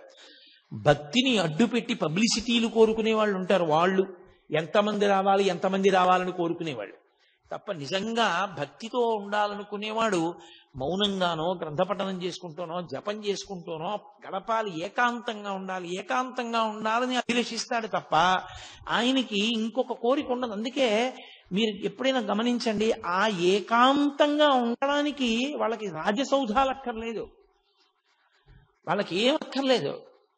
ఎవ్వరూ రాకుండా వడ్ల బస్తాలు పారేసే గది ఇచ్చి ఆ గదిలో కుర్చీ వేసి ఇక్కడ కూర్చొని చదువుకోవడం, లైట్ వేసి తలిపేసి వెళ్ళిపోయారనుకోండి, వాళ్ళు అందులో హాయిగా కూర్చుంటారు. వాళ్ళకి కావలసింది ఏకాంతం తప్ప సౌకర్యములతోడి ఏకాంతం కాదు. అది ఆయన స్థితి, రమణులది. 10 మంది రాకపోతే బెంగ పెట్టుకుంటారా ఆయన అనుకుంటున్నాడు పలానంద స్వామి. ఇది ఈయన స్థితి. ఎంత భేదం చూడండి. ఒక్క రమణ మహర్షి యొక్క జీవితాన్ని పరిశీలనం చేస్తే ఆత్మస్థితిని పొందినటువంటి యోగి ఎన్ని కష్టాలు అనుభవించవలసి ఉంటుందో ఆయన అర్థం చేసుకోలేని వాళ్ళు ఎంతమంది చుట్టూ చేరుతారో గమనిస్తే అది ఎంత కష్టమో. అసలు అలా నిలబడడం ఎంత కష్టపడి నిలబెట్టుకోవలసి ఉంటుంది. ఎందుకని? ఎక్కడైనా ప్రతిస్పందించారనుకోండి, నోటి వెంట ఏదైనా అన్నారో అయిపోతుందంతే, ఆ మాట పోయిందంతే, తపస్సంతా భగ్నమైపోయింది. అలా కానీ రాగద్వేషములకు వశులయ్యారా మళ్ళీ పునర్జన్మల్లో కెడతారు. అందుకని ఎప్పుడూ ఆ స్థాయిలోనే నిలబడి ఉంటారు వాళ్ళు. ఉమ్ములేశాడు, వెళ్ళిపోయాడు, కిందకి వెళ్ళాడు, ఏదో రైలు ఎక్కాడు, వెళ్ళిపోతున్నాడు. ఈ కోపం మీద ఉన్నాడు కదూ, కోపానికి ఓ లక్షణం ఉంటుంది. అది ఎక్కడ నుంచో వస్తుంది అనుకుంటే తప్పు. కోపం వచ్చింది అంటారు. కోపం వచ్చింది అంటే ఎక్కడి నుంచో వచ్చి ఉండాలి. ఇప్పుడు కోటేశ్వరారు సభకు వచ్చారు అంటే ఎక్కడి నుంచో వచ్చాను నేను ఈ సభకి, కోపం వచ్చింది అంటారు. కోపం బయట నుంచి లోపలికి రాదు, ఇక్కడే ఉంటుంది. ఉండేది అవకాశం కోసం ఎదురు చూస్తుంటుంది. అవకాశం వచ్చినప్పుడు పైకి లేచిందా అది క్రోధమూర్ఛిత అంటుంటారు వాల్మీకి మహర్షి. వశుణ్ణి చేసుకుంటుంది. అందుకే క్రోధం ఆవహిస్తే ఉండే లక్షణం ఏమిటో తెలుసా?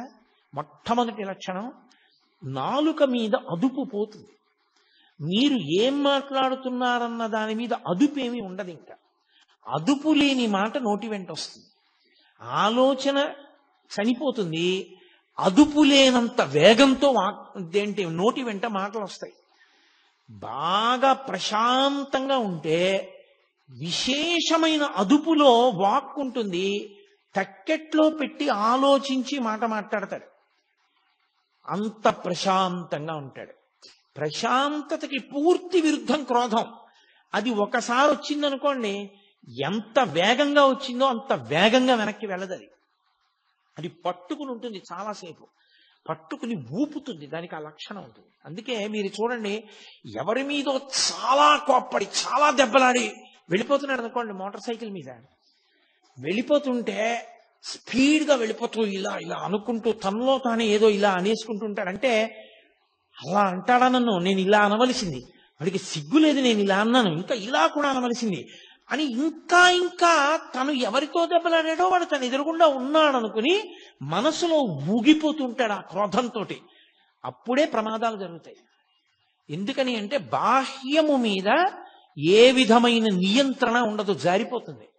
అది సమస్త ఉపద్రవములకు కారణం. అందుకే తన కోపమే తన శత్రువు, తన శాంతమే తనకు రక్షదయ చుట్టంబౌ అని చిన్నతనంలో నేర్పుతారు. క్రోధ క్రోధకృత్కర్త విశ్వబాహుర్ మహీధర అని విష్ణు సహస్రం. కాబట్టి ఆయన రైలు ఎక్కాడు బాలానంద స్వామి. ఎవరో అక్కడ కొంతమంది పిల్లలు కూర్చుని ఉన్నారు. ఆ కోపంతో అహంకారము క్రోధము రెండూ ఒకదాంతో ఒకటి కలిశాయనుకోండి, ఇక మీరు వాడిని పట్టుకోలేరు. ఇక వాడు ఎవరి మాట వినడం. నేనింత వాణ్ణి అని కోపం వచ్చిందనుకోండి, ఆ తర్వాత మాట్లాడేటప్పుడు కూడా వీడంతా పనికి మాలినవాడు, వీడన్నా వినాలి కదా నా మాట అంటాడు. మీరు అందుకే చూడండి, కుటుంబ యజమానికి కోపం వచ్చి ఇంట్లో ఒకరిని దెబ్బలాడాడు అనుకోండి, ఏంటంటే అది అలాగా ఊరికే మన కొడుకే కదా ఏదో తప్పు చేశాడు, ఏడు అంతంత దెబ్బలాడు, నోర్మయ్యి నువ్వు కూడా చెప్పొచ్చేదానివా అంటాడు. అంటే నేను యజమానిని, అహంకారం. తనకెవరూ చెప్పకూడదు, తను తిడుతుంటే పడుతూ ఉండాలంటే అందరూ తప్ప తనే ఖచ్చితంగా ఉన్నాడు, ఎవరికి లేదా బుద్ధి. అహంకారము క్రోధము పెనవేసుకుపోయాయో ఇంకా తనకి తాను ఎంత కీడు తెచ్చుకుంటాడంటే చాలా తొందరగా పతనమైపోవడానికి మార్గం ఏది అంటే ఈ రెండు పెనవేసుకోవడానికి అవకాశం ఇవ్వడమే జీవితంలో. ఈ రెండు పెనవేసుకోవడానికి అవకాశం కానీ ఇచ్చేశాడా పడిపోతాడు. మీరు చూడండి, అందుకే సాధారణంగా కొంతమంది పేర్లైనా కనీసం చెప్పినప్పుడు మహానుభావుడండి అండం అలవాటైందనుకోండి జీవితంలో, ఆయన మహానుభావుడండి అని ఇలా వెంటనే అనడం వచ్చిందనుకోండి, వాడు ఒబ్బిడవుతాడు జీవితంలో. అంటే ఆయన పేరు గుర్తొస్తే వీడికి అహంకారం వదిలేస్తూ ఉంటుంది. ఆయన ఎంత గొప్పవాడు అని మనసులో స్ఫురణకు వస్తుంది. వాడు పాడైపోతాడు అనుకున్నప్పుడు మీరు వెళ్ళి కనీసం ఆయన పేరు చెప్పచ్చు. ఏమిరా ఇన్ని చెప్తావు, పరమాచార్య ఇలాగే చెప్పారా, పరమాచార్య ఇలాగే ప్రవర్తించమన్నారా అన్నారనుకోండి, వాడు వెంటనే నాదస్వరం ఊస్తే పాము తగ్గిపోయినట్టు తగ్గిపోతాడు ఆ పేరు వినపడేటప్పటికి. అసలు అహంకారమే పెరిగిపోయింది అనుకోండి, పూర్తిగా దాన్ని పాలు పోసి పోషించేశారనుకోండి. మీరు అందుకే కొంతమంది వ్యక్తుల్ని చూడండి, ఎవరి పేరు చెప్పండి ఏకవచన ప్రయోగం వాడా అంటాడంతే.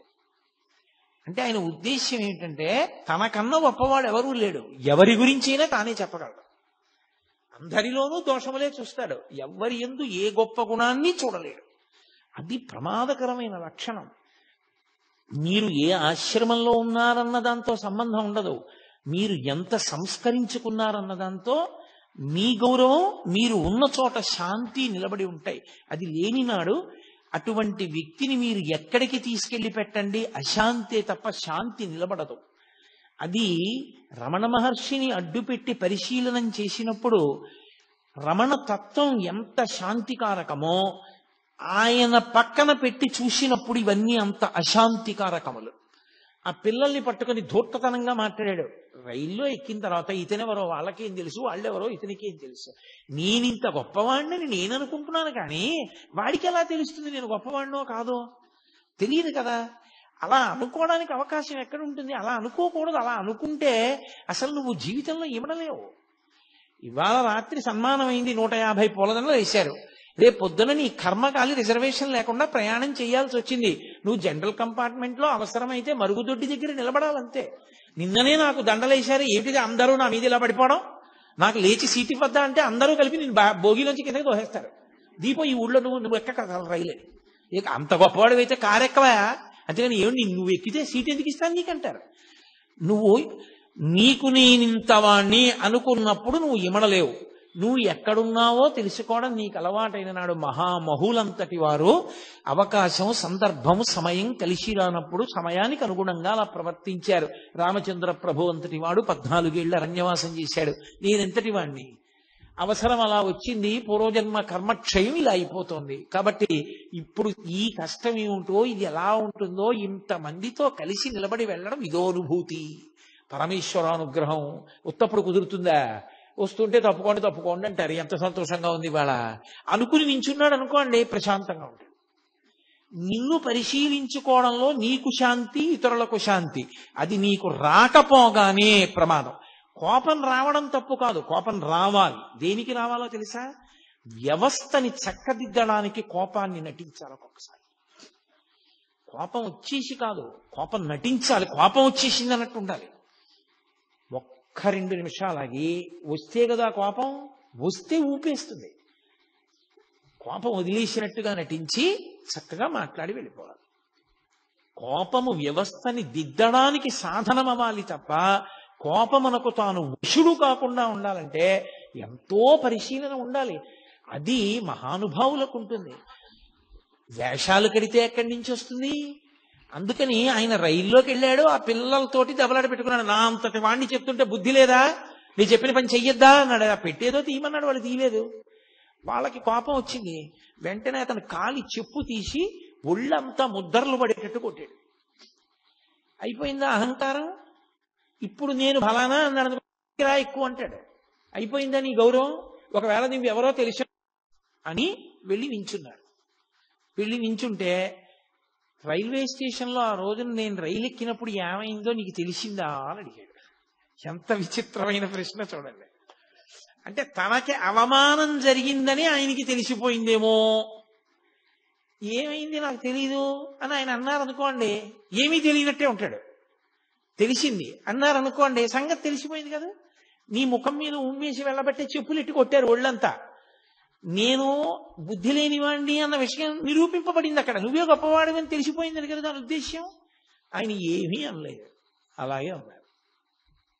అతనే అన్నాడు, నీ ముఖం మీద ఉమ్ము వేసి వెళ్ళాను కదా, ఒళ్ళంతా చెప్పులతో కొట్టారు.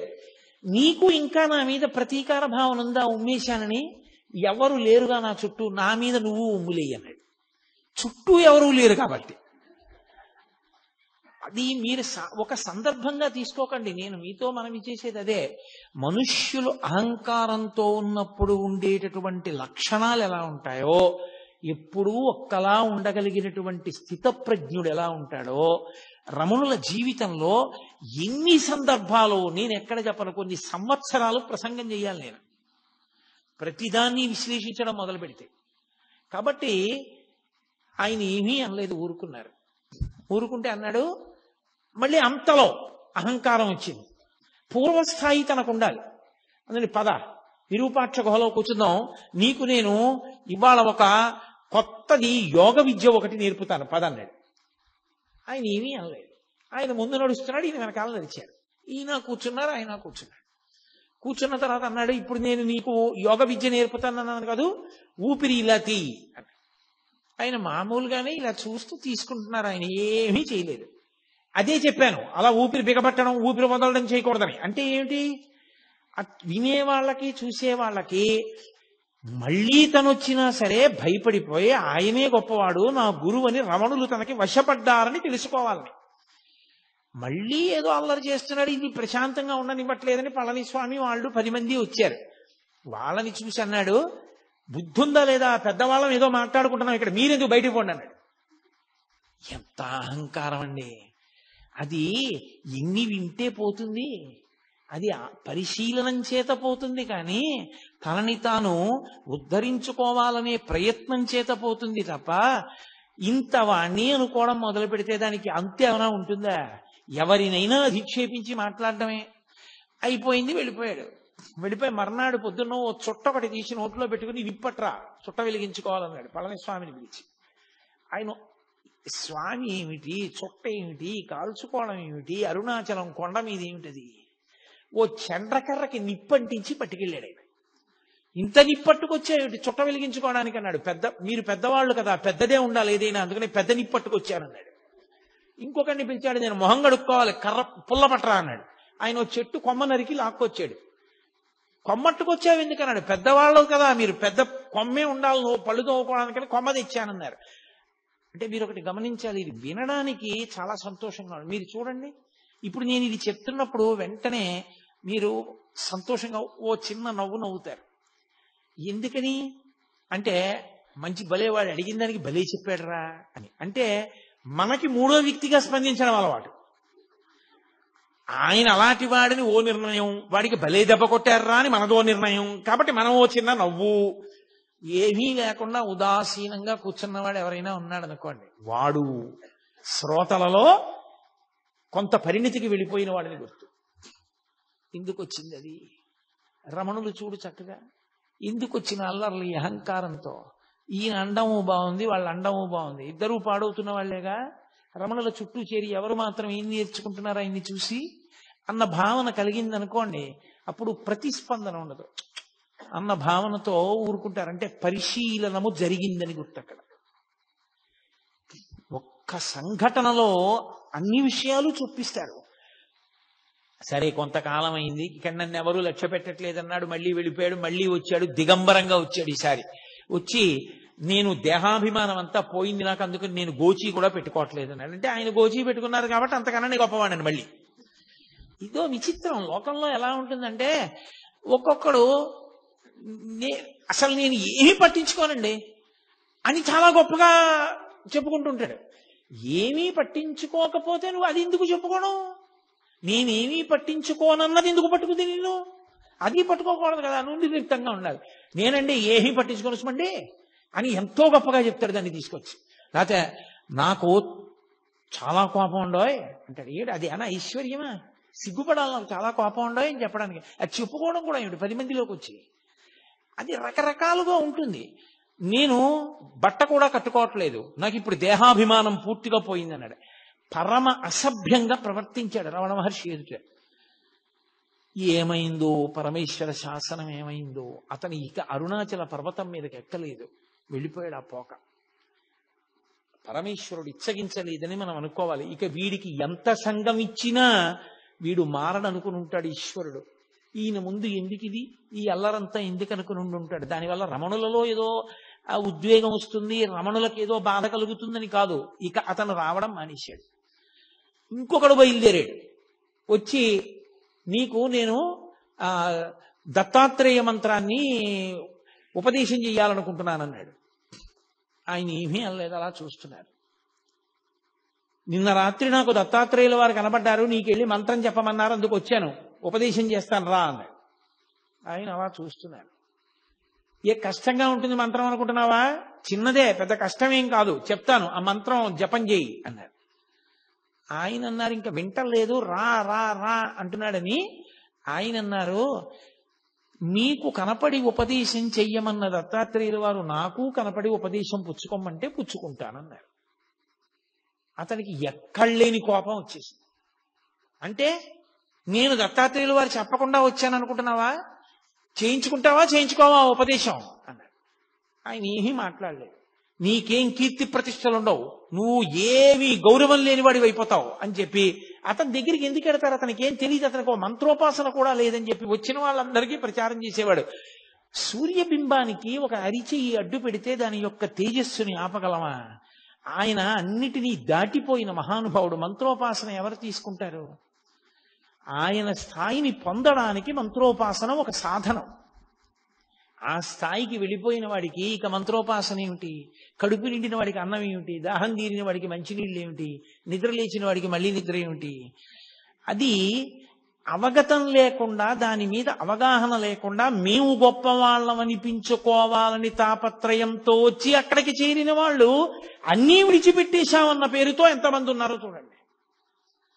ఇంతమందిని తట్టుకున్నారు. ఒక 100 మంది తాగి వచ్చారు రోజు. వచ్చి మేము ఎక్కడో దక్షిణ దేశంలో ఉంటాం, అగస్త్య మహర్షి గుహలోకి వస్తుంటారు, అక్కడికి మిమ్మల్ని తీసుకురమ్మన్నారు, అందుకని చెప్పి నిన్ను తీసుకెళ్ళడానికి వచ్చాను, లే నిన్ను ఎత్తుకుపోతాం ఇక్కడి నుంచి అన్నారు. ఏమిటి ఆయన ఏమీ ప్రతిస్పందన లేదు, అలా చూస్తున్నారు. పళనిస్వామి వాళ్ళు అందరూ చుట్టూ కూర్చుని ఉన్నారు. వాళ్ళందరూ ఒక్కసారి బుద్ధుందా లేదా అని తిరగబడేసరికి 100 కూడా పలాయనం చిత్తగించారు. ఎంత మందితో ఎన్ని ఇబ్బందులు! మన దృష్టికోణంలో అయితే ఇవన్నీ ఇబ్బందులు, భగవాన్ రమణుల దృష్టికోణం అయితే లోకం యొక్క పోకడ. ఆ స్థాయికి చేరకపోతే అలా ఉంటుంది. మీరు చూడండి, లోకంలో ఒక స్థితి ఉంటుంది. అమ్మ కడుపున పుట్టినటువంటి పిల్లే అమ్మ అన్నం తింటోంది అనుకోండి, అది కొత్తగా ఎవరో బంధువుల ఇంటికి వచ్చింది. అమ్మ దానికి కడుపు నిండా అన్నం పెట్టి కూర్చోబెట్టి టీవీ చూడవే అని ఏదో బొమ్మలు కనపడేటటువంటిది పెట్టి చూడమంది. అమ్మ అన్నం తింటోంది, 4 ముద్దలు తినలేదు, ఇది వచ్చేసి అమ్మ నువ్వు వచ్చేయి, అమ్మ నువ్వు వచ్చేయి, అమ్మ నువ్వు తొందరగా తినేసి వచ్చేయి, తొందరగా తినేసి వచ్చేయి అని తల్లిని పీకు తినేసి తల్లి తొడక్కి కూర్చుంటుంది. దాని పోరు పడలేక అమ్మ గబగబా తినేసి వెళ్ళిపోతుంది. ఈ పిల్లే అమ్మని అన్నం తినివ్వకుండా చేసింది. చాలా మంది పిల్లలు చూడండి, తల్లులకు బాగా తెలుస్తుంది. తల్లి అన్నం తింటున్నప్పుడే వాళ్ళకి మరుగుదొడ్డి అవసరం వస్తుంది. అమ్మ అన్నించుంటారు అంతే. ఆ తల్లి గవ్వ చేయి కడుక్కుని పాపం వెళ్ళి వాళ్ళ అవసరం తీర్చి మళ్ళీ వస్తుంది. ఏం చేయిస్తుంది? ఏదో మళ్ళీ కొంచెం తిని ఆ కడుపు నిండిపోయింది అనిపించుకుంటారు. కొడుతుందా పిల్లల్ని? అసహించుకుంటుందా? ఏంట్రా ఇంత యుక్తాయుక్త విచక్షణ లేకుండా ఈ పిల్లలు ఎప్పటికి పెద్దవాళ్ళు అవుతారా? ఏంట్రా అన్నం కూడా తిన్నవారు దిక్కుమాల సంతానం సంతానం సంతానం అని ఏడిచానంటుందా? పరిపక్వత వచ్చిందనుకోండి, వాడే అమ్మ దా అని చెయ్యి పట్టుకుని తీసుకెళ్ళి, మా అమ్మ చిన్నప్పుడు పప్పు అన్నం బాగా మెత్తగా నలిపి చారు పోసి నెయ్యేసి మా అమ్మ నోట్లో పెడితే ఎంత బాగుండేదో. ఇప్పుడు మా అమ్మ పెద్దదైపోయింది, అంత గట్టిగా నలుపుకుని కలుపుకోలేదు. అమ్మ నేను కలిపి పెడతానుండని వేడి అన్నంలో పప్పు వేసి నెయ్యేసి మెత్తగా కలిపి చారు పోసి, అమ్మ మెత్తగా ఉంది, నీకు ఇలా ఇష్టం కదా, అమ్మ నువ్వు తిను అని, అమ్మ చేతికి సరిగ్గా పట్టుకోదేమో, నీకు చెయ్యి వణుకుతుంది, ఇదిగో ఈ చెంచాతో తిను అని చెంచా కూడా వేసి, అమ్మ చెంచాతో ఇలా ఇలా అంటూ కింద పడేసుకుంటా, అమ్మ నేను పెడతానుండు అని చెంచాతో తీసి అమ్మ నోట్లో పెడతాడు. ఒకనాడు అమ్మ అన్నం తింటుంటే మరుగుదొడ్డికి అవసరం వస్తోందని అమ్మని తినకుండా చేసిన పిల్లాడే పరిపక్వత వస్తే కలుపుకోలేని అమ్మకి చారు బువ్వ కలిపి నోట్లో పెట్టాడు. ఇది తల్లికి తెలుసు, తల్లిది పరిణతి, తల్లిది ప్రేమ. ఆ ప్రేమ చేత క్షమిస్తుంది తప్ప మనమందరం అంటాం నా కూతురి మీద నాకు ప్రేమ, అందుకని ఏమే సమయానికి అంటారు మీరు దాన్ని అన్నం తిన్నవరా ఏమి అంటే నా కూతురు మీద నాకు ప్రేమ. నాన్నగారండి దాన్ని ఏమనకండి పర్వాలేదు నేను మళ్ళీ తింటాను కదా అంటుంది. కానీ నేను ఎక్కువ దెబ్బలాడాను అనుకోండి, నా మనవన్నో మనవరాలనో నా కూతురు తట్టుకోలేదు. అంటే నాకు మనవలు ఉన్నారనుకుంటున్నారేమో, లోకం పోకడ చూసి నేను నా తాతగా నా స్థానాన్ని నేను ఊహ చేస్తూ ఉంటాను. నేను తొందరపడకూడదు సుమా, ఇలా ఉంటుంది తల్లి స్థానం అని. కాబట్టి తల్లి ప్రేమ ఉంది కాబట్టి కదా వాడు పరిపక్వత పొందాడు. తల్లికి ఆ ప్రేమ లేదనుకోండి, అన్నం తినే వేళటికే పిలుస్తావురా అని చెప్పి రోజూ కొట్టేసింది అనుకోండి వాడిని, వాడు ఏమైపోయి ఉండేవాడు? వాడు జ్ఞాని లక్షణం పరిపక్వత లేని పిల్లల వంక చూసినటువంటి కన్న తల్లిని చూసినట్టు చూస్తారు తప్ప కష్టాన్ని భరించిన వాళ్ళలా వాళ్ళు చూడరు. వీడు ఇలా ప్రవర్తించాడు నేను ఎలాగో అలా భరించానని వాళ్ళు అనుకోరు. పరిపక్వత పొందలేదు, ఆ స్థాయి రాలేదు. పరమేశ్వరుడు అనుగ్రహించాలి. ఇటువంటి వ్యగ్రతలకి ద్వంద్వములకు లోను కాకుండుగాక, ప్రశాంతముగా ఉండుగాక అని నేను ఇందాక చెప్పానే. సినిమా చూస్తూ మనం పోలీస్ స్టేషన్కి ఎలా వెళ్ళాము అలా చూస్తూ ఉంటారు వాళ్ళు. అది అలా ప్రతిస్పందన లేకుండా పరిపూర్ణ ప్రేమతో అపరాధాలని మన్నించేస్తారు. కాబట్టే మళ్ళీ ఎప్పుడూ ఎక్కడా దాని గురించి చెప్పరు. ఏ తల్లి అయినా పెరిగిన ఏ పిల్లల గురించి అయినా, వీడు చిన్నప్పుడు ఇలా నన్ను ఇబ్బంది పెట్టేవాడిని కానీ, లేకపోతే చిన్నప్పుడు వీడికి జ్వరం వస్తే నేను అన్నం మానేశానని కానీ ఏ తల్లి అయినా చెప్తుందా? చెప్పదు. అదేమిటి ఆ చేయడం నా కర్తవ్యం, నా అదృష్టం తల్లిగా అంటుంది తప్ప అది తన గొప్ప అనుకోదు. ఒక జ్ఞాని యొక్క స్థితి అంతే, అలాగే ఉంటుంది. ఈ మిడిమిడి పోకడంతా ఎక్కడుంటుందంటే ఈ మధ్యలో ఉన్న వాళ్ళ దగ్గరే ఉంటుంది. నేనేదో ఉద్ధరించేశాను, నేనేదో గొప్పవాడిని, వాడు నా చేత ఉద్ధరింపబడ్డాడు, వాడు నా మాట వినద్దా, వీడు నా మాట వినకుండా పోయాడు, వాడి మీదేదో కక్ష, వీడి మీదేదో ప్రేమ, ఇవన్నీ ఇంకా పరిపక్వత రానంతసేపే తప్ప అది వచ్చిన తరువాత లోకమంతటి పట్ల దయయే తప్ప ఇంకొక భావన ఉండదు. ఒకరితో సంగం ఉండదు, ఒకరితో ప్రీతి ఉండదు, ఒకరి పట్ల అప్రీతి ఉండదు. వీళ్ళు మా అమ్మ అందుకని ఏదో ప్రేమ, వీళ్ళు మా అమ్మ కాదు అందుకని వాళ్ళ మీద తక్కువ భావన, అలా ఏం ఉండవు. అన్నీ ఈశ్వరుడే. అందుకే స్వయంగా అలగమ్మ గారే వచ్చారు. ఒకసారి తిరుపతి వెళ్ళి అలగమ్మ గారు వచ్చారు. పాపం ఆవిడ ప్రారంధ కర్మ కష్టాలన్నీ అలగమ్మ గారికే వచ్చాయి. ఆ పెద్ద కొడుకు నాగస్వామి శరీరం వదిలిపెట్టేశాడు. ఆ చిన్నవాడు పాపం, ఆ పిల్లవాడు ఆ మూడో సంతానం, రెండోవాడు వెంకటరామన్ రమణ మహర్షి, మూడో పిల్లవాడు ఆ నాగసుందరం. ఆయన ఏదో ఒక దేవాలయంలో గుమాస్తాగా చేరి ఉన్న ఇల్లు కూడా అమ్మేసుకున్నారు. ఆ పిల్లవాడు కష్టపడి ఆ ఇంటినంతటినీ పోషిస్తుండేవాడు. ఏదో ఆవిడ తిరుపతి క్షేత్రానికి వచ్చి స్వామి దర్శనం చేసుకుని దగ్గరికి కదా అని అరుణాచలం వెళ్ళి ఈ పిల్లవాడిని చూసింది. చూసి ఎంతో ఏడిచింది. మొట్టమొదటిసారి వెళ్ళినప్పుడు ఎంత ఏడ్చిందో. 2 రోజులు కొడుకుని వచ్చింది. చిత్రం ఏమిటో తెలుసా? పినతండ్రి కూడా గుర్తుపట్టలేదు. కానీ పెద్ద పెద్ద గోళ్లు పెరిగిపోయి ధూళిధూసరమైన శరీరంతో గోచి పెట్టుకుని ఒక బండ మీద వెల్లకిలా పడుకుని ఉన్నారు. అలగమ్మ గారు వెళ్ళేటప్పటికి రమణ మహర్షి చూడగానే గుర్తుపట్టింది అలగమ్మ గారు. ఎంత ఏడ్చిందో. అంత తల కొట్టుకుంటున్నా ఏడుస్తున్న స్వామి మాత్రం పరమ ఉదాసీనంగా అలాగే ఉన్నారు. ఏ ప్రకంపనలు లేవు ఆయనలో, ఏ భావస్పందనలు లేవు. చుట్టూ ఉన్న వాళ్ళు అయ్యో అమ్మంటోందంత ఏడుస్తోంది, కనీసం జవాబు చెప్పద్దా అన్నారు. ఆయన నోటితో మాట్లాడితే కదూ, ఓ కాగితం ఇమ్మని దాని మీద వ్రాశారు.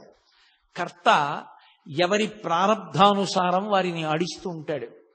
మనం కావాలనుకున్నవి జరగాలని లేదు, జరగాలనుకున్న వాటిని మనం ఆపలేము.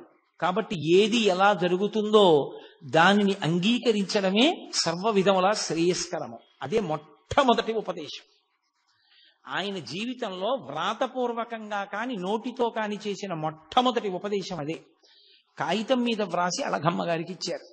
ఇక ఈ పిల్లవాడు రాడు, ఈ పిల్లవాడి యొక్క స్థాయి వేరని ఆమె స్థాయిలో ఆవిడ ఏమనుకుంటారు ఒక తల్లిగా, ఏమిటో కొడుకుని ఇంత కష్టపడ్డాను, పెంచాను, పెద్ద చేశాను, ఇలా అయిపోయాడు అనుకుని పాపం ఆవిడ వెళ్ళిపోయారు. ఆ తరువాతి కాలంలో మళ్ళీ ఆవిడికి ఇంకా జీవితం మీద విరక్తి వచ్చింది. విరక్తి రావడానికి కారణం కూడా భగవంతుడు అందుకే ఒక్కొక్కళ్ళకి ఒక్కొక్కటి ముందే ఇచ్చేస్తాడులా ఉంది. ఆవిడికి దక్షిణామూర్తి స్తోత్రం, వేదాంత స్తోత్రాలంటే ఇష్టం ఉండడం, ఎప్పుడూ వాటిని మననం చేయడం, ఆవిడికి కొన్ని వేల వేదాంత సంబంధమైన పాటలు నోటికొచ్చుట అళగమ్మ గారికి. అవన్నీ పాడుకుంటూ గడిపేవారు. ఆవిడ ప్రారంధం ఏమిటంటే ఆఖరికి ఆ మూడో కొడుకు నాగసుందరంకి పెళ్లి చేశారు. ఆ పెళ్లి చేస్తే పెద్దవాడు అసలు సంతానం లేకుండానే ఈయన శరీరం వదిలేశాడు నవయవ్వనంలో ఉండగా. ఇక మూడోవాడు పెళ్లి చేశారు, ఓ కొడుకు పుట్టాడు, భార్య చనిపోయింది.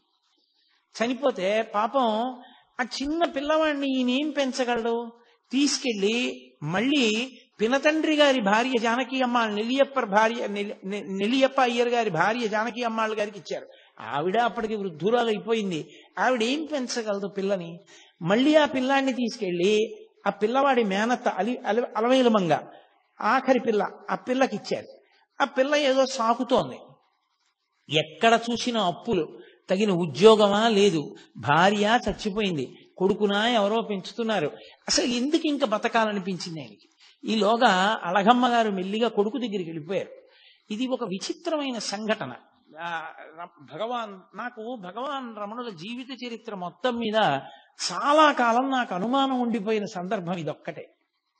ఆ తర్వాత నాకు పరమేశ్వరానుగ్రహం వల్ల యథార్థంగా చెప్పాలంటే రమణ మహర్షి ఒక వ్యక్తి రూపంలో అనుమానాన్ని తీర్చారు. అప్పటి వరకు నాకు ఇది ఎందుకు అలా జరిగింది అని అర్థమయ్యేది కాదు. అళగమ్మ గారు కొడుకు దగ్గరికి వెళ్ళిపోతానని చెప్పి అరుణాచలం వెళ్ళిపోయి అరుణాచలంలోనే ఒకరి ఇంట్లో ఉండేవారు. ఆవిడికి విరూపాక్ష గుహలోనే ఉండాలి కొడుకుతో అని కోరిక. కూతురు అలమేలమంగ అడిగిందమ్మా, మా ఇంటికి వచ్చేసేయమ్మా, మాతో ఉండమని. అయినా కూడా కొండ మీదకి వెళ్ళిపోయి, సరే పెద్ద ఆవిడ ఉన్నంత కాలం ఉండదు, ఇంకా ఆవిడ కిందెందుకని ఆవిడ్ని కూడా విరూపాక్ష గుహకి తీసుకొచ్చేశారు. అది చిన్న గుహ, బయటకు చిన్న గదిలా ఉంటుంది, లోపల గుహ ఉంటుంది. అక్కడే ఈవిడ ఉండేవారు. అక్కడ ఈవిడిది ఆచారం, సంప్రదాయం, తడి పొడి మడి మైల ఆచారము ఈవిడిది. ఆయనేమో అగ్నిహోత్రం, మహాజ్ఞాని, ఆయన అన్నిటికీ అతీతుడు. ఆయన దగ్గరికి వచ్చి ఒకప్పుడు ఒక వ్యక్తి ఏడిచాడు, నేను ఎన్ని కష్టాలు పడుతున్నానో నేను చేసిన పాపాలేనని. ఆఖరికి విని విని విని విని విని ఎప్పుడూ మాట్లాడని భగవాన్ రమణులు అన్నారు, అన్ని పాపాలున్నాయా నిన్ను బాధపెట్టడానికి అన్నారు. చాలా పాపం చేసేసానన్నాడు. నాకు ఇచ్చేస్తావా, పుచ్చేసుకుంటానో, అప్పుడు నీకు శాంతమా అన్నారు. ఇచ్చేస్తాను, పుచ్చేసుకుంటారా అన్నాడు. ఇచ్చేసేయి అన్నాడు. అయితే నీళ్లు పోసి ధార పోసి నేను పుచ్చేసుకుంటాను ఆ పాపాలన్నారు. ఆయన చేతులు చాపారు, అతను నీళ్లతో ధార పోసేశాడు. నా పాపాలన్నీ నీకు ఇచ్చేస్తున్నాను. ఆయన పుచ్చేసుకున్నారు. పుచ్చేసుకుంటే ఏమైనా అయిపోయిందా? ఇప్పుడు ఆయన్ని పాపాలు బాధిస్తాయని మీరు అనుకుంటున్నారా? ఒక్క విషయం గుర్తుపెట్టుకోవాలి. ఓ కొవ్వొత్తి వెలుగుతోంది అనుకోండి, దాని మీద నేను నీటి బొట్టు వేశాను అనుకోండి, కొవ్వొత్తి నిధనం అయిపోతుంది. పొయ్యి వెలుగుతోంది అనుకోండి, నేను చారెడు నీళ్లు తీసి ఇలా అన్నాను అనుకోండి, మంట నిధనం అవుతుంది. ఒక ఇల్లు కాలిపోతోంది అనుకోండి, పోనీ అమంగళకరమైన మాట ఎందుకు, అరణ్యంలో దావానలం వ్యాప్తి చెందింది అనుకోండి, పెద్ద మంట, అరణ్యం కాలిపోతోంది అనుకోండి, నేను వెళ్ళి చారెడు నీళ్లు తీసి చల్లాను అనుకోండి, మంట ఏమైనా నిధనం అవుతుందా? ఈ నీళ్లు కాలిపోతాయి. నీరు నిప్పు నార్పాలి, కానీ అంత మంటలో చారెడు నీళ్లు పడితే మరిగి ఆవిరైపోతాయి, కాలిపోతాయి. అవి ఆర్పవలసిన నీరు కాలిపోయింది మంటలో. ఎందుకని? మంట పెద్దది, నీరు తక్కువ. రగిలిపోతున్న జ్ఞానాగ్ని పరమేశ్వర స్వరూపం అది. అది పాపాలు పుచ్చుకుంటే మాత్రం దాన్ని ఏమైనా చేస్తాయా? దగ్ధమైపోతాయి అంతే. ఇంకొకరికి శాంతినివ్వడానికి పాపాలు పుచ్చేసుకున్నారంతే మహానుభావులు. అంతటి ద్వంద్వాతీత స్థితి. రమణుల పేరు చెప్తే చాలు గురువుల యొక్క అనుగ్రహం కలుగుతుంది, అరుణాచలేశ్వరుడి యొక్క అనుగ్రహం కలుగుతుంది. సాక్షాత్ సుబ్రహ్మణ్యావతారం, అంతటి మహానుభావుడు. గుహలో కూర్చునుండగా కావ్యకంఠ గణపతి ముని ఒక్కరే ఉన్నారు. ఒక్కరే ఉండగా 6 జ్యోతులు ఆయన యొక్క తలని నుదిటిని తాకి ఆయనలో లీనమైపోవడం చూసి ఒళ్ళు గగురు పొడిచింది కావ్యకంఠ గణపతి మునికి. 6 జ్యోతులు ఆయన నుదురిని తాకి ఐక్యం అయ్యాయంటే ఇది షణ్ముఖ స్వరూపం, సుబ్రహ్మణ్య స్వరూపం అని నిర్ధారించారు. అలగమ్మ గారికి పాపం మడి మైల, ఆవిడ తాపత్రయం ఆవిడది, ఆవిడ ఆచారం ఆవిడది, అది తప్పు అని మాత్రం అనకూడదు సుమండి.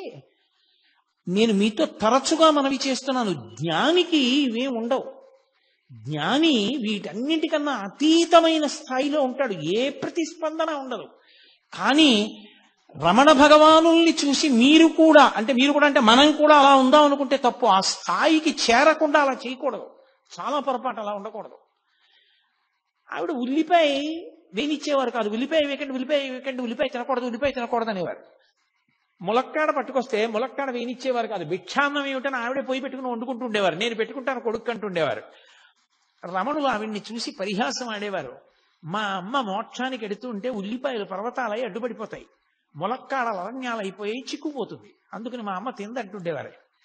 ఆవిడ నేను అమ్మని కాబట్టి నేను పెడితే తినాలి, నాతో మాట్లాడాలనేది. ఆయన అనేవారు, ఎవరు అమ్మ, నాకు అందరు అమ్మలే తప్ప నువ్వు ఒక్కదానివే నాకు అమ్మవి కావు, నాకు లోకమంతా తల్లులే అనేవారు. ఆయన దృష్టికోణం అది. అలా రమణుల గురించి చదివి నేను అనకూడదు, నేను మా అమ్మని గౌరవించాలి, మా అమ్మకి నమస్కారం చేయాలి. అవునమ్మా నువ్వు నా తల్లి అనాలి. నేను ఇంకా రమణుల స్థాయికి పొందలా. రమణుల స్థాయిని పొందిన నాడు నేను అలా మాట్లాడాలని ప్రయత్నం చేయక్కర్లా, ఆ మాట అప్పుడు అదే వస్తుంది. అంతేకాని జ్ఞానిని చూసి ఎన్నడూ అనుకరించరాదు. రమణులు అన్నారు కదా అని అనే ప్రయత్నం చేయకూడదు, అది చాలా పొరపాటు. ఇవాళ చాలా చోట్ల చాలా మంది చేసే పెద్ద పొరపాటు అక్కడే చేస్తారు. అలా చేయకూడదు. జ్ఞానిని అనుకరిస్తే భంగపాటు పొందుతారు. ఎందుకో తెలుసా, మీ అనుష్ఠానం పోతుంది. జ్ఞాని కాకుండా జ్ఞానిలా ప్రవర్తిస్తే పరమ ప్రమాదం. ఏది, రమణులు అన్నారు, నువ్వు అన్నావు తల్లిని, రమణులు భిక్షాన్నం తింటారు, నువ్వు తింటావా? రమణులని జటాస్వామి ఆ తర్వాత బాలానంద స్వామి అలా ప్రవర్తించిన ఆయన అలా ఉండగలరు, నువ్వు ఉండగలవా? ఉండగలిగితే అలా కూడాను. జ్ఞాని స్థితిని చూసి జ్ఞాని ఎలా ఉన్నాడో అలా నువ్వు ఉండే ప్రయత్నం చేస్తే చాలా ప్రమాదం వస్తుంది. అలా ఎప్పుడూ చేయకూడదు. ఆచారకాండే. రమణులు అలా అన్నారు అంటే అది ఆయన స్థాయి. అటువంటి భగవానుల దగ్గరికి ఒకప్పుడు కావ్యకంఠ గణపతి ముని వచ్చారు. నేను కావ్యకంఠ గణపతి ముని గురించి కేవలం 1-2 వాక్యాలు చెప్పి వదిలేశాను అనుకోండి, అంతకన్నా అన్యాయమైన విషయం ఇంకోటి లేదు రమణతత్వం చెప్పేటప్పుడు. ఎందుకంటే రమణులకు కావ్యకంఠ గణపతి మునికి అంత సాన్నిహిత్యం. కావ్యకంఠ గణపతి ముని గురించి చెప్తే రమణుల గురించి చెప్పాలి, రమణుల గురించి చెప్తే కావ్యకంఠ గణపతి ముని గురించి చెప్పాలి. ఇద్దరిని విడదీసి ఇద్దరి జీవితాలు వేరు వేరు, ఆయన గురించి ఆయనలా చెప్తాను, ఈయన గురించి ఈయనలా చెప్తానంటే అసలు చెప్పడం కుదరదు, పరిపూర్ణం అవ్వదు. అందుకే నేను ప్రత్యేకంగా రేపటి రోజున కావ్యకంఠ గణపతి ముని, భగవాన్ రమణులు, వాళ్ళిద్దరి విశేషాల్ని రేపటి రోజున మీతో మనవి చేస్తాను. ఇవాళ ఒక్క విషయమే చెప్తాను. కావ్యకంఠ గణపతి ముని విఘ్నేశ్వరుడి యొక్క అనుగ్రహం చేత జన్మించిన కారణ జన్ముడు, మహావిద్వాంసుడు.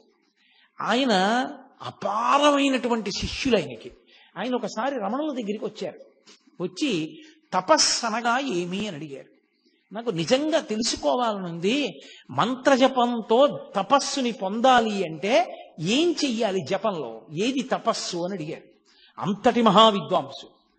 రమణ మహర్షి అన్నారు, నోరు విప్పి మాట్లాడారు. మంత్రజపం చేసినప్పుడు ఆ మంత్రం యొక్క స్వరం ఎక్కడ నుంచి బయటికి వస్తోందో ఆ మూల స్థానంలోకి లయమైపోవడమే జపం. మాట మాట్లాడుతున్నప్పుడు ఆ మాటలన్నీ ఎక్కడ ఉత్పత్తి అవుతున్నాయో ఆ ఉత్పత్తి అవుతున్న స్థానంలోకి లయమైపోవడమే తపస్సు. దీనికే తపస్సు అంటారన్నారు. అనగానే వెంటనే సంస్కృతంలో రమణ పంచకం చదివారు కావ్యకంఠ గణపతి ముని. చదివి, మహానుభావ, ఎన్నో గ్రంథాలు చదివాను కానీ ఇలా చెప్పిన వాణ్ణి నేను చూడలేదు. వెంకటరామన్ అని పిలుస్తున్నారు, కాదు, ఈయనకి నేను సరి అయిన పేరు ఇప్పుడు నేను ఉంచుతున్నాను. ఇక ఇవాళ నుంచి ఇన్ని అందరూ రమణ మహర్షి అని పిలవండి. ఈయన రమణ, లోకములను రమింప చేస్తారు. కాబట్టి మహర్షి. ఎందుకు మహర్షి అంటున్నానంటే, ఊర్ధ్వరేతస్కుడై, శాపానుగ్రహ సమర్థుడై, ఇంద్రియములను గెలిచినటువంటి వాడై, పరమేశ్వర తత్వాన్ని జీర్ణం చేసుకున్నవాడై, బ్రహ్మమును తెలుసుకుని బ్రహ్మముగా నిలబడినవాడు. కాబట్టి త్రికాల వేది కనుక ఇన్ని మహర్షి అని పిలుస్తున్నాను. భగ, అది ఉన్నవాడు భగవానుడు, పరమేశ్వరుడు అని పిలుస్తాం. భగము అంటే 6 ఉండాలి. ఆ 6 ఐశ్వర్యము, సమగ్రత్వము, ధర్మము, యశస్సు, శ్రియము, జ్ఞానము, వైరాగ్యము. ఈ 7 ఉంటే భగవంతుడు అని పిలుస్తారు. ఈ 7 పుష్కళంగా ఆయన యందు ఉన్నాయి. అపారమైన తపస్సు చేత మహర్షి అయి ఈ 7టిని పరమేశ్వరుడితో సమానంగా పొందారు కనుక ఇక నుండి వీరిని భగవాన్ రమణ మహర్షి అని పిలవండి అన్నారు. కావ్యకంఠ గణపతి ముని పెట్టినటువంటి పేరే భగవాన్ రమణ మహర్షి అన్న పేరు తరువాతి కాలంలో లోకంలో ప్రచారమైంది. అటువంటి రమణులు అరుణాచల పర్వతం మీద తిరుగుతుండగా వారికి కేవలం మనుష్యులతోటి సంబంధం కాదు, మీరు తపోనిష్టాగరిష్ఠులైనటువంటి వారు ఉన్న ప్రదేశాలని పరిశీలనం చేస్తే అక్కడ వారి తపస్సు యొక్క ప్రకంపనల చేత, తప ప్రభావం చేత సమస్త జీవులు వాటి మధ్య ఉన్న వైరాన్ని మరిచిపోయి ఏది దేన్ని చెనకదు. ఆయన స్కందాశ్రమానికి వెళ్ళారు. శిష్యులందరూ కలిసి ఆ పైన నీటి కయ్య, మామిడి చెట్లు అవి ఉన్నాయని అక్కడ చదును చేసి 2 గదులు ఆయన ధ్యానం చేసుకోవడానికి పర్వత గుహలా ఉండేటటువంటి ఓ గదిని నిర్మాణం చేశారు. నిర్మాణం చేసి ఆయన సుబ్రహ్మణ్యావతారం అని స్కందాశ్రమము అని పేరు పెట్టారు. ఇప్పటికీ చూడొచ్చు, అరుణాచల పర్వతం ఎక్కి చూడొచ్చు స్కందాశ్రమాన్ని. ఆ స్కందాశ్రమంలో ఆయన ఉండే రోజుల్లో ఒక పెద్ద పాము ఒకటి వెడుతోంది. అందరూ భయపడేవారు. ఆయన దాన్ని తేరిపారి చూస్తున్నారు. అది ముందు నడుస్తోంది, రమణులు వెనకాతల నడుస్తున్నారు. కావాలని కాదు, ఆయన మానాన ఆయన వెడుతున్నారు, అది ముందు వెడుతోంది. అది ఒక 2 రాళ్ల మధ్యలోకి వెళ్ళి కొంచెం ఇరుకున పడినట్టు అనిపించింది దానికి. ఆయన వెనకనే నడుస్తూ దగ్గరగా వచ్చారు. అదొక్కసారి తలెత్తి పడగ విప్పింది. ఆయన దాని కళ్ళల్లోకి అలా చూశారు. అది పడగ వాల్చేసి ఆయన పాదాల దగ్గరికి వచ్చింది. అది అప్పటి నుంచి రమణ మహర్షి శరీరం మీద ఎక్కి తిరిగే ప్రయత్నం చేస్తుండేది. అది ఆయన కాళ్ళు పట్టుకుని కాళ్ళు ఎక్కాలని చూసేది. ఏది?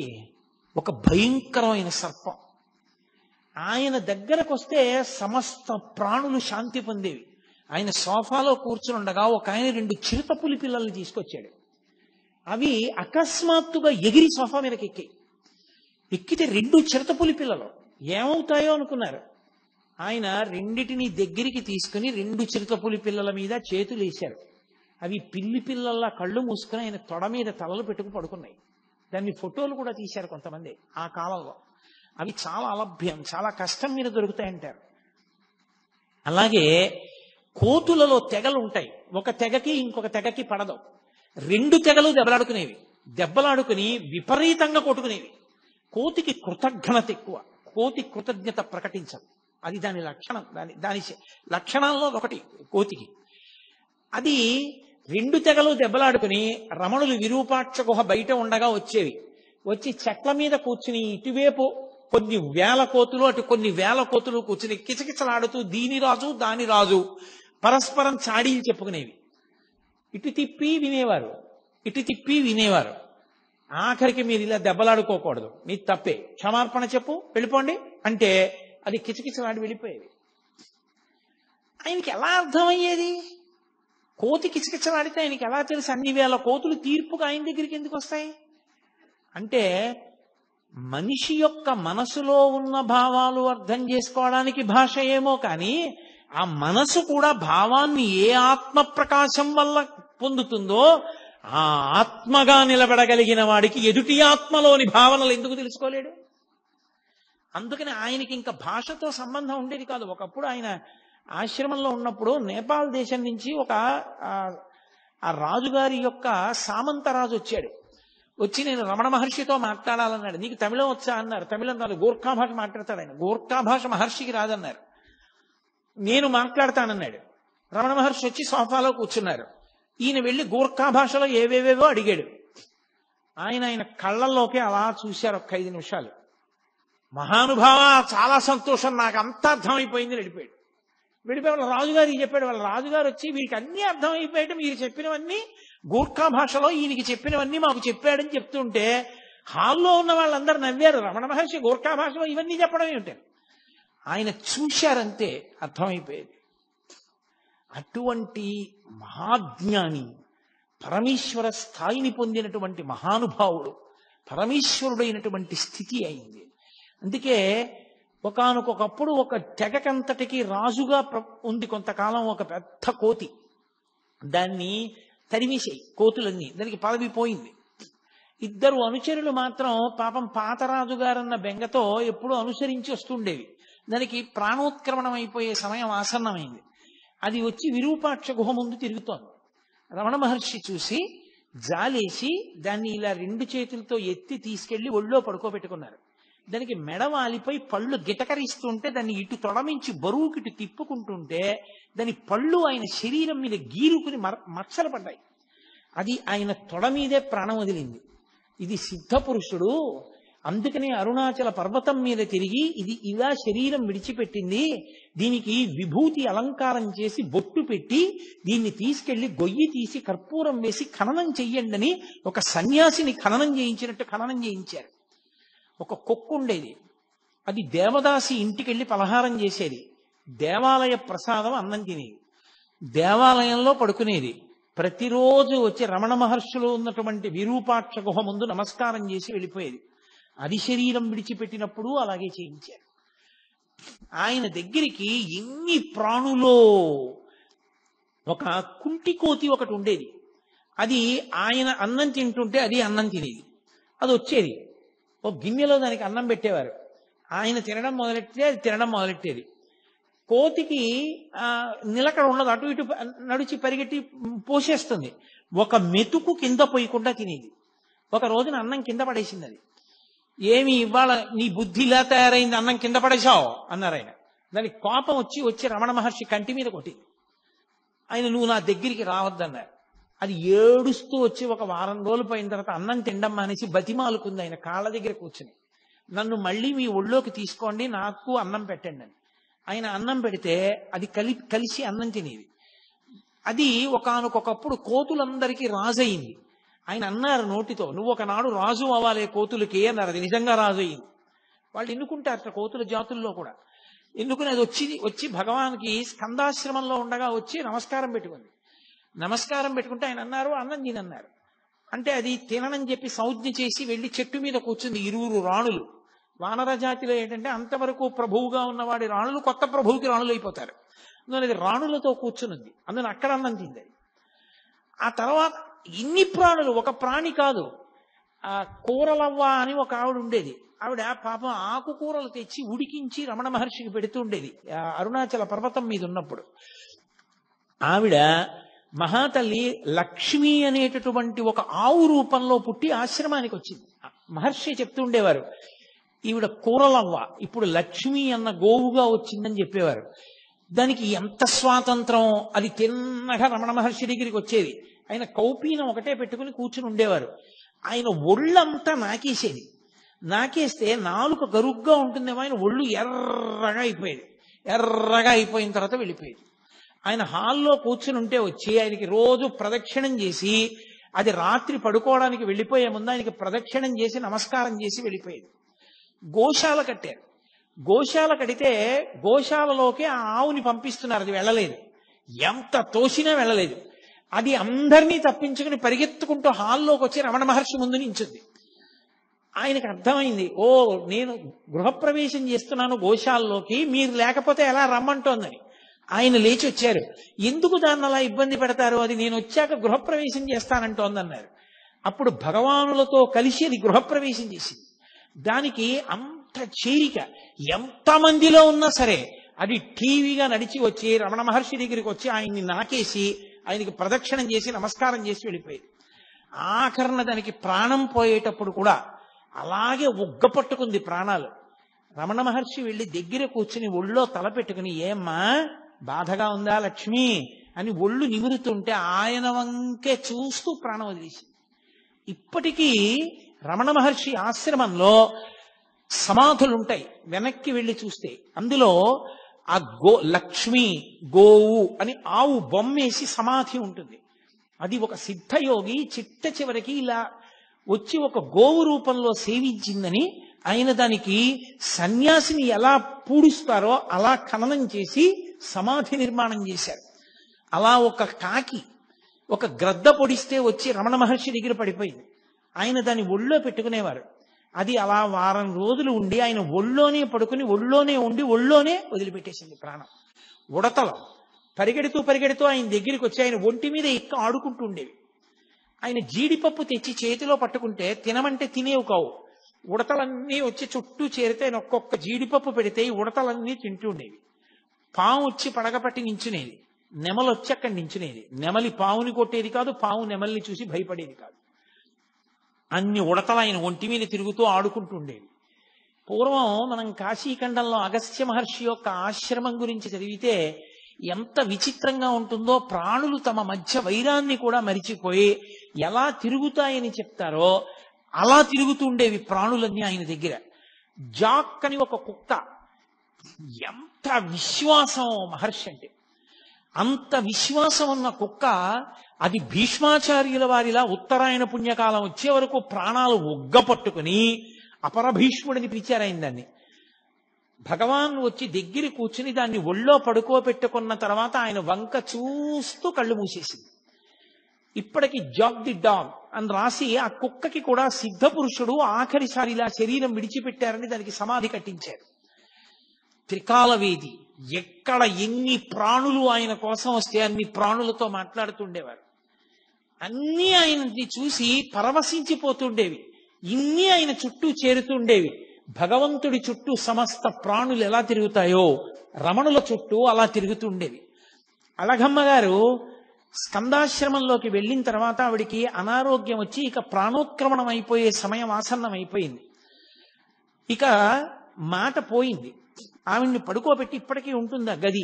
అళగమ్మ గారికి మోక్షం ఇచ్చిన గది అని రాసుంటుంది, మనం లోపలికి వెళ్ళి చూడొచ్చు. ఆ గదిలో అమ్మ దగ్గర కూర్చుని అమ్మ గుండెల మీద కుడి చేయి పెట్టి అమ్మ తల మీద ఎడం చేయి పెట్టి పట్టుకున్నారు. తెల్లవారుజామున కూర్చున్న వ్యక్తి రాత్రి 8 గంటలకి లేచారు. లేచి అమ్మ మోక్షం పొందింది అన్నారు. అందరూ ఆశ్చర్యపోయారు, ఏమైందన్నారు. అమ్మ చేసుకున్న కర్మల వల్ల వాసనాబలం వల్ల కొన్ని వేల జన్మలు ఎత్తాలి. ఆ కొన్ని వేల జన్మల్ని అమ్మతో సూక్ష్మ రూపంలో అనుభవింపచేసేశారు. సూక్ష్మ శరీరంతో అనుభవించేసింది. కర్మలన్నీ నశించిపోయాయి. ఇప్పుడు అమ్మ మళ్లీ పుట్టడానికి ఏ కర్మలు లేని స్థితిలో తన శరీరాన్ని విడిచిపెట్టేసింది. కాబట్టి అమ్మ సిద్ధి పొందింది. అందుకే అమ్మ చనిపోయిందంటే ఆయన ఒప్పుకునేవారు కాదు. సిద్ధి పొందింది. కాబట్టి ఒక సన్యాసి శరీరాన్ని ఎలా ఖననం చేస్తారో అలా ఖననం చేద్దామన్నారు. 8 గంటలకి, నేను అదే మీతో చెప్తున్నది, ఒక జ్ఞానికి చెల్లుతుంది, మనకి చెల్లదు. వెంటనే 8 గంటలకి ఆయన అమ్మగారి శవం దగ్గర నుంచి లేచొచ్చి కూర్చుని అన్నం తిన్నారు. ఆయనకి జ్ఞానికి విధి నిషేధము ఉండవు. సామాన్య సాధకుడు అలా కాదు, అలా చేయడానికి వీలు లేదు. రమణ మహర్షి జీవితాన్ని చదివి రమణ మహర్షి యొక్క స్థితిని అర్థం చేసుకునే ప్రయత్నం చేయండి తప్ప రమణులు చేసినవి అనుకరించే ప్రయత్నం ఎప్పుడూ చేయకూడదు. అది ఏదో నాటకంలో పాత్ర వేసినట్టు ఉంటుంది తప్ప నిజ జీవితంలో ఎదగడం మాత్రం కాదు. అది క్రమక్రమంగా సాధన చేత జ్ఞాని కావాలి తప్ప అకస్మాత్తుగా ఏవో కొన్ని పనులు చేసి నువ్వు జ్ఞాని అయిపోయావు అనుకుంటే చాలా చాలా ప్రమాదం. అది గతి తప్పిపోతాడు, సాధనలో కిందకి వెళ్ళిపోతాడు. పరమ ప్రమాదం అది. సరే, నేను దాని గురించి హెచ్చరికతో కూడిన ప్రసంగం ఎందుకు చెయ్యాలి, రమణతత్వం గురించి మాట్లాడే ప్రయత్నం చేస్తాను. ఆయన ఆ మూడో తమ్ముడు మహానుభావుడు, పెద్ద ఆయన ఎలాగో నాగస్వామి శరీరం వదిలిపెట్టారు, రెండో ఆయన భగవాన్ రమణులైపోయారు, మూడో ఆయన తన భార్య చనిపోయింది, ఆ కొడుకుని తీసుకెళ్లి చెల్లెలు అలివేలు మంగ దగ్గర వదిలేశారు. ఆ నాగసుందరం గారు నేను ఒక్కడిని మాత్రం ఉండిపోవడం ఎందుకని, ఇక అళగమ్మ గారు అక్కడే ఉంది కదా అని చెప్పి ఆయన కూడా సన్యాసం తీసుకున్నారు. తీసుకుని నిరంజనానంద స్వామి అన్న పేరుతో ఆయన కూడా విరూపాక్ష గుహలోనే ఉండేవారు. ఈ తల్లి శరీరాన్ని పట్టుకుని కొండ కిందకి దిగారు. అప్పటికి శ్మశానం, ఇప్పుడు రమణాశ్రమం ఏదుందో అది శ్మశానంలో అంతర్భాగం. అప్పుడు ఆ శ్మశానంలోనే ఒక గొయ్యి తీసి గోతిలో అమ్మ శరీరాన్ని ఉంచారు. ఉంచగానే ఎవరో కాశీ నుంచి శివలింగం తీసుకొచ్చారు. వెంటనే అమ్మగారి సమాధి మీద ఆ శివలింగాన్ని ఉంచి దీని పేరు మాతృభూతేశ్వరాలయము, అమ్మగా మారిన పరమేశ్వరుడు లేదా పరమేశ్వరుడైన అమ్మ అన్న పేరుతో అమ్మకి గుడి కట్టారు, మాతృభూతేశ్వరాలయం అని. అప్పటికి గుడేం లేదు. కొన్నాళ్లు పోయిన తర్వాత రోజు కొండ దిగొచ్చి నిరంజనానంద స్వామి పూజ చేసేవారు. రోజు రావడం వెళ్ళడం కష్టంగా ఉందని 4 తాటాకులతో చిన్న పందిరేసుకుని ఆ శ్మశానంలోనే సమాధి పక్కన ఉంటూ ఉండేవారు ఆయన. అలా ఉంటూ ఉండగా కొంతకాలానికి జయంతి ఉత్సవాల సమయానికి రమణ మహర్షి కూడా వారం రోజుల ముందు వచ్చి అక్కడే ఉండిపోయారు. ఉండిపోయి ఆయన పైకి వెళ్ళలేదు కొండ మీదకి. ఉండిపోయిన తర్వాత 4 తాటాకు పందిళ్లు వేశారు. ఒక తాటాకు పందిరి గదిలో రమణులు కూడా ఉంటూ ఉండేవారు. అలా ఉన్న రోజుల్లోనే ఒక ఆశ్చర్యకరమైన సంఘటన జరిగింది. ఆయన ఒక గదిలో ఉంటుండగా ఓ కుక్కొకటి లోపల ఉండేది. ఒక 4 కిటికీల దగ్గర పడుకునేవారు. ఆయన పడుకున్నారు. ఇంతలో అలికిడి వినపడింది. ఊరికి చిట్ట చివరకు ఉంది ఆగ్నేయ భాగంలో. ఏమైంది, దొంగలు వచ్చారేమో అని అక్కడ ఉన్నవాళ్ళు లేచి కిటికీలోంచి చూశారు. చూసి 6 ఉన్నారు అన్నాడు. లోపల ఉన్న అతను కనపడ్డారు. బయట 6 దొంగలు, 6 ఉన్నారన్నాడు. అనగానే వాళ్ళు కిటికీ అద్దం బద్దలగొట్టి కిటికీ బద్దలగొట్టారు. బద్దలగొట్టి లోపల ఎంతమంది ఉన్నారా, ఎవరున్నారా అని అరిచారు. అరిచేటప్పటికీ రమణులు ఆయనకి నిద్ర ఏమిటి, శరీరం నిద్రపోతుంది. ఆయన కూర్చుని అన్నారు, తలుపు తీయండి, వారిని రమ్మనండి, వారికి కావలసినవి ఏ ఉన్నా తీసుకుని వెళ్ళమనండి అన్నారు. అంటే వాళ్ళు దొంగలు చాలా ఉద్రేకంగా ఉన్నారు, వాళ్ళు మనని కొడతారేమో అన్నారు. వాళ్ళు పాపం ఆ స్థాయిని ఇంకా పొందలేదు, వాళ్ళు దొంగతనంలో ఉన్నారు, వాళ్ళు ఉద్రేకపడచ్చు, కానీ మనం ఎందుకు ఉద్రేకపడాలి, తప్పు కదా, తీయండి తలుపు అన్నారు. అంటే తలుపు తీశారు. తలుపు తీసి లోపలికొచ్చి వాళ్ళు బడిత కర్రలు పెట్టి ఆ చుట్టూ ఉన్న వాళ్ళని అరిచిన కుక్కని కూడా కొడితే కుక్క భయపడిపోయి పారిపోయింది గదిలోకి.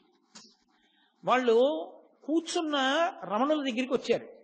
వచ్చి ఏం దాచావు చెప్పు, నీ దగ్గరికి చాలా మంది వస్తారు కదా, ఎంత ఉంది చెప్పమన్నారు. ఏమీ లేదు, ఉన్నవన్నీ అక్కడే ఉన్నాయి, మీకు కావలసినవి ఏ ఉన్నా మీరు పట్టుకెళ్ళవచ్చు అన్నారు. వాళ్ళు బడితి కర్ర తీసి ఆయన ఎడమ తొడ మీద కొట్టారు. బలంగా కొట్టే వెంటనే ఇలా తట్టు తేరిపోయింది. అంత దెబ్బ కొట్టే అబ్బా అని కూడా అనలేదు ఆయన. అలాగే కూర్చుని ఇక్కడ కూడా కొడతారా అని అడిగారు. అసలు బుద్ధి ఉందా వీడికి, అంత దెబ్బ కొడితే ఇక్కడ కొడతావా అని అడుగుతాడేంటి అని ఆ శిష్యులు అందరినీ కొట్టారు. కొట్టిన తర్వాత వెతికారు. ఏదో 4 రూపాయలను, యాపిల్ పండు, కొద్దిగా బియ్యం అవి ఏవో దొరికాయి. అవే మూట కట్టుకుని వెళ్ళిపోయారు. వెళ్ళిపోతుంటే ఈయన్ని బయటికి పొమ్మన్నారు. అంటే వెళ్ళి ఉత్తర గృహంలో ఒక చిన్న తాటాకు పందిరి కింద కూర్చున్నారు. ఒక అతను చూశాడు, రామకృష్ణ అని అతను చూశాడు. ఇంత తట్టుంది తొడ మీద, ఇంత దెబ్బ కొడతారా అని ఇనప ఓచొకటి తీసుకుని ఇవాళ ఒకడినైనా చంపేస్తానని వెళ్తున్నాడు. రమణులు పట్టుకుని అన్నారు, అన్నం తింటున్నప్పుడు నాలుక పళ్ళ కింద పడుతుంది ఒక్కొక్కసారి. పళ్ళు నాలుకని కొరికాయని నాలుకది తప్పని నాలుక కోసుకుంటావా? నాలుక సరిగ్గా ఉన్న పళ్ళే కొరికాయని పళ్ళు పీక్కుంటావా? పళ్ళు నావే, నాలుక నావే, వాళ్ళు ఈశ్వరుడే, నేను ఈశ్వరుడే. ఇంత గొప్ప పూజ నాకెవరు చేస్తారు? ఎంత మంచి పూజ చేశారు. వాళ్ళు దొంగలు కాబట్టి పాపం వాళ్ళకి తగిన సంస్కారం లేదు. వాళ్ళు ప్రవర్తించినట్లుగా మనం ఎందుకు ప్రవర్తించడం, తప్పు అలా చేయకూడదు, ఊరుకోండి అన్నారు. వాళ్ళు వెళ్ళిపోయారు.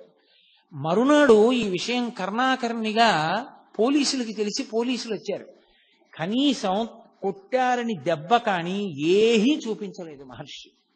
కానీ దొంగలు పట్టుబడ్డారు, వాళ్ళని జైల్లో పెట్టారు. తర్వాత నేను మీతో ఎందుకు మనవి చేస్తున్నానంటే, నిద్దట్లో దొంగలు వచ్చారు, కర్రలు పెట్టి కొడుతున్నారు అంటే ఎవరైనా ఎంత ప్రతిస్పందించాలి? అప్పుడు కూడా ఆయనది ఉదాసీనమే, అదే స్థాయి, అంతే ప్రేమ. అమ్మని పిల్లాడు పిలిచి ఎవరితోనో మాట్లాడుతుంటే అమ్మ పలకలేదని కోపం వచ్చి చెళ్ళని చంపకాయ కొడితే ఏమిటది అని ఊరుకున్న అమ్మలా, పిల్లవాడికి తెలియదని క్షమించేసిన తల్లిలా క్షమించేయడమే తప్ప కనీసం దొంగల మీద ఒక చిన్న కంప్లైంట్ ఇవ్వలేదు. ఎప్పుడూ ఆయన అసలు మళ్ళీ ఆ సందర్భాన్ని స్మరించలేదు. అటువంటి మహానుభావుడు మెల్లిగా ఏదో ఆశ్రమం అలా తాటాకు పందిళ్ళు గదులు, మెల్లిగా ఏదో సిమెంటుతో కట్టినటువంటి గోడలు గదులు ప్రారంభమయ్యాయి. సూర్య నాగమ్మ గారు, నేను ఈ మిగిలిన ఉపన్యాసాల్లో ఎక్కడో దాని గురించి స్పృశిస్తాను తప్పకుండా. ఒకానొకప్పుడు హఠాత్తుగా రమణుల యొక్క శిల్పమూర్తిని తెప్పించారు. ఆవిడ తెల్లబోయారు సూర్యనాగమ్మ గారు. ఇదెందుకు ఈ శిల్పం అన్నారు. ఏమో ఇక శిల్పం అవసరం వచ్చిందేమో అన్నారు. ఇచ్చమ్మాళ్ళని ఒక మహాతల్లి, పరమభక్తురాలు, ఆవిడ వెళ్ళిపోయింది, శరీరం వదిలేసింది. ఆవిడ ఎక్కడో శరీరం వదులుతుంటే ఇక్కడ అకస్మాత్తుగా ఆయన మౌనంలోకి వెళ్ళిపోయి ఒళ్ళంతా కాంతిపుంజం అయిపోయింది. 2.5 గంటల తర్వాత కాంతి ఆయన వదిలి ఆయన బహిర్ముఖులయ్యారు.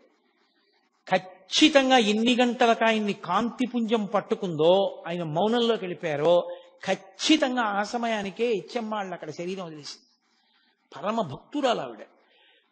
ఆయన దగ్గరికి వచ్చి చెప్పారు వాళ్ళు, ఇచ్చమ్మాళ్ళు వెళ్ళిపోయిందని. తెలుసు ఇచ్చమ్మాళ్ళు వెళ్ళిపోయింది అని ఆయన అన్నారు.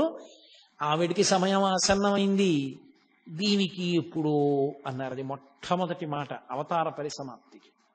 అందరూ హడిలిపోయారు, ఏమిటి ఇలా అంటున్నారని. తరువాతి కాలంలో మెల్లగా సర్కోమా పొడసూపింది. ఎడమ చేతి మోచేతి పైన ఒక చిన్న గడ్డలా ఒకటి వచ్చింది. వచ్చి అది మెల్లిగా పెద్దదై అది బద్దలై అందులోంచి నెత్తురు కారడం మొదలుపెట్టింది. ఇంత నెత్తురు కారిపోతోంది, నీరసపడిపోతున్నారు రోజు రోజుకి అని చుట్టూ ఉన్న వాళ్ళందరూ బెంగ పెట్టుకున్నారు. ఆకులు తీసుకొచ్చారు, పసర్లు పిండారు, రేడియం సూదులు తీసుకొచ్చారు, సూదులు గుచ్చారు, సూదులు గుచ్చి కట్టారు. అందరూ ఆయన దగ్గరికి వెళ్ళి, భగవాన్ మీకు పుండు పుట్టిందా అనేవారు. ఆయన అనేవారు, నాకు పుండు పుట్టలేదు, పుండుకి పుండు పుట్టింది అనేవారు. ఈ శరీరమే పుండు, సుఖ దుఃఖములు అనుభవించడానికి వచ్చింది, ఈ పుండుకో పుండు పుట్టింది అనేవారు. అది అలా నెత్తురు కారిపోతుండేది. ఆఖరికి దానికి ఆపరేషన్ చేశారు. ఆపరేషన్ చేసి పుండు తీసేశారు. మళ్ళీ అది సెలవేసుకొచ్చి మళ్ళీ పుండు మీద ఇంకో పుండు వచ్చింది. అది అలా నెత్తురు కారుతూనే ఉండేది. అది విపరీతమైన పోటుట సర్కోమా. ఎవరైనా వచ్చి భగవాన్ అంత నెత్తురు కారుతోందంటే ఆయన అనేవారు, ఇది శమంతకమణి, ఎంత ఎర్ర బంగారం పెడుతోందో చూశారా అనేవారు. ఒకానొక సందర్భంలో జలగతో కరిపించారు. అది నెత్తురు తాగేస్తుంది, చెడు నెత్తురని. అవి విడిచిపెట్టలేదు, తాగి అలాగే స్తబ్దుగా ఉండిపోయాయి. ఏమిటి జలగలు అలా ఉండిపోయాయి అన్నారు ఎవరో. దానికి కూడా సమాధి స్థితి అబ్బిందేమో అన్నారు. దానికి ముగ్గు వేసి లాగేశారు ఆ జలగల్ని. అవి చిన్న మాంసం ముక్కలతో ఊడిపోయాయి. ఆయనకి ఎనస్థీషియా ఇస్తామన్నారు. నాకు మత్తెందుకు, దీన్ని మీరు కోసుకుంటానంటున్నారు, కొయ్యండి, నేను సాక్షిని అన్నారు. అంతటి సాక్షిత్వాన్ని పొందినటువంటి మహాజ్ఞాని, మహానుభావుడు. అటువంటి స్థితిని చేరిపోయినటువంటి భగవానులు అప్పుడు కూడా, ఆ స్థితిలో కూడా వేదపారాయణం జరిగేటటువంటి సమయంలో మాత్రం బయటికి వచ్చి కూర్చుని దర్శనమిస్తుండేవారు. కొన్ని వేల మంది ఆశ్రమం అంతా చేరిపోయి ఆ ఘోష వినపడుతూనే ఉండేది. అరుణాచల శివ, అరుణాచల శివ, అరుణాచల శివ, అరుణాచల. ఆయనకి అది పరమ ప్రీతి పత్రం ఆ భజన. ఆ అరుణాచల అక్షర మణమాల అని ఆయన చేత రచింపబడింది. అది ఆయన చదువుతూ ఉండేవారు. ఒక్కరోజైనా ఈ ఉపన్యాసాలు చెప్పుకున్నందుకు నేను అరుణాచల అక్షర మణమాల తీసుకొచ్చి దాని తెలుగు అనువాదం చేశారు పెద్దలు. దాని తెలుగు అనువాదంలోంచి నేను అక్షర మణమాలలోంచి చదువుతాను. మీ అందరూ కూడా ఒక రోజున చక్కగా అరుణాచల శివ, అరుణాచల శివ, అరుణాచల శివ, అరుణాచల అని ప్రార్థన చేద్దురు గాని ఒక్కరోజైనా కనీసం ఆ భజన చేద్దాం మనం. కాబట్టి అందరూ భజన చేస్తున్నారు. ఎంత మందో ఆయన్ని నమ్ముకున్న మహానుభావుడు, ఆయన దర్శనం అవ్వకపోతే ఎలా అని అలమటించిపోతున్న వాళ్ళు. అటువంటి వ్యక్తి ఆ ప్రమాదీనామ సంవత్సర చైత్ర బహుళ త్రయోదశి పూర్వాషాఢ నక్షత్రం ఉండగా ఆయన 8:47 ఇప్పటికీ రమణ మహర్షి శరీరాన్ని విడిచిపెట్టేసినటువంటి సమయాన్ని చూపిస్తున్న క్యాలెండరు గడియారం ఆ నిమిషాల దగ్గర ఆగిపోయి రమణులు శరీరం విడిచిపెట్టేసినటువంటి గది దగ్గర కనపడుతుంది. ఎప్పుడూ లేనిది ఆయన అకస్మాత్తుగా లేచి కూర్చుంటానన్నారు. లేచి కూర్చోవడం అంటే మంచం మీదే కూర్చోపెట్టారు, వెనక దిండు పెట్టి. ఎడంచేయి కదిలేది కాదు, ఆ ఎడంచేతిని కదిపి ఒళ్ళో పెట్టుకున్నారు. ఒళ్ళో పెట్టుకుని కుడికంటి వెంట బాష్పధార కారింది. అప్పటికే ఆయన ఎన్నో మాటలు అనేవారు. ఒళ్ళు వణికిపోయి జ్వరం వచ్చేస్తే ఆయన్ని పట్టుకోబోయారు. పట్టుకోబోతే గుడారంలో ఏనుగుని దూరిస్తే ఆ ఏనుగు గుడారంలో ఉండలేక గుడారం కదిలినట్టు ఇక ఈ చిన్న శరీరంలో ఉండలేనని ఆత్మ కదులుతోందనేవారు. మహానుభావుడు ఎంతటి స్థితప్రజ్ఞుడు. ఆయనకి ఆపరేషన్ చేసిన తర్వాత చాలా చల్లగా ఉంది, వెచ్చగా ఉంటుందని మంచం కిందకి తీసుకొచ్చి ఆయన అంతేవాసులు హీటర్ పెట్టారు.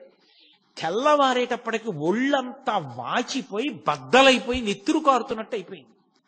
డాక్టర్లను పిలిచారు. వాళ్ళు పరిగెత్తుకొచ్చన్నారు, ఎవరు పెట్టారు హీటరు? హీటర్ పెట్టకూడదు, పెడితే ఒళ్ళంతా కూడా వాచిపోతుంది, ఎవరు పెట్టారని అడిగారు. అడిగితే మేమే పెట్టామన్నారు. వాళ్ళు తెలియక వెచ్చగా ఉంటుందని పెట్టామన్నారు. మరి ఇంత బాధపడిపోతూ ఒళ్ళంతా వాచిపోయిందే, ఎందుకు పిలవలేదు మమ్మల్ని అని అడిగారు. ఆయన అన్నారు, వారేమో దీన్ని కోశారు, కోసి ఇది బాగుంటుందని వారన్నారు. వారేమో మంచం కింద హీటర్ పెట్టి దీనికి బాగుంటుందన్నారు. ఇదేమో నేను లొంగనంది, పైగా హీటర్ పెడితే నాకు నచ్చలేదని ఇదేమో ఇలా తయారైంది. వారి పంతం వారిది, వీరి పంతం వీరిది, దీని పంతం దీనిది, ముగ్గురి పంతాలు చూస్తున్నాను తమాషా అన్నారు ఆయన. ఒక ఆయన అన్నాడు, అలా కాదు భగవాన్, ఇక్కడ ఆపరేషన్ చేస్తే మళ్ళీ వచ్చేస్తోంది, అందుకని ఎడం చేయి తీసేస్తా అన్నారు. ఆయన చిరునవ్వు నవ్వన్నారు, నా అదృష్టం, తల మీద పుడితే తలకొద్దురా అన్నారు. తప్ప అలా చేయి తీయించేసుకునేదో బతుకుదామన్నా ఆ శరీరంతో ఉండాలన్న కోరిక కూడా లేదు. ఆ క్షణం రానే వచ్చింది. ఇంతమంది ప్రార్థన చేస్తున్నారు. కుడికంటి వెంట బాష్పధార కారింది. అంటే పరమానందాన్ని పొందారమ్మయ్య, అయిపోయింది శరీరం, ప్రారంధ కర్మ అయిపోయింది, వదిలిపెట్టేశాను శరీరాన్ని.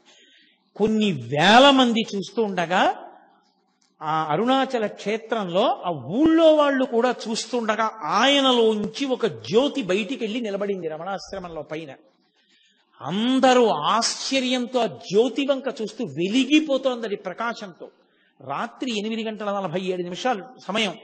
అందరూ ఆ జ్యోతి వంక చూసి భగవాన్ రమణ అరుణాచల శివ అరుణాచల శివ అని అరుస్తున్నారు.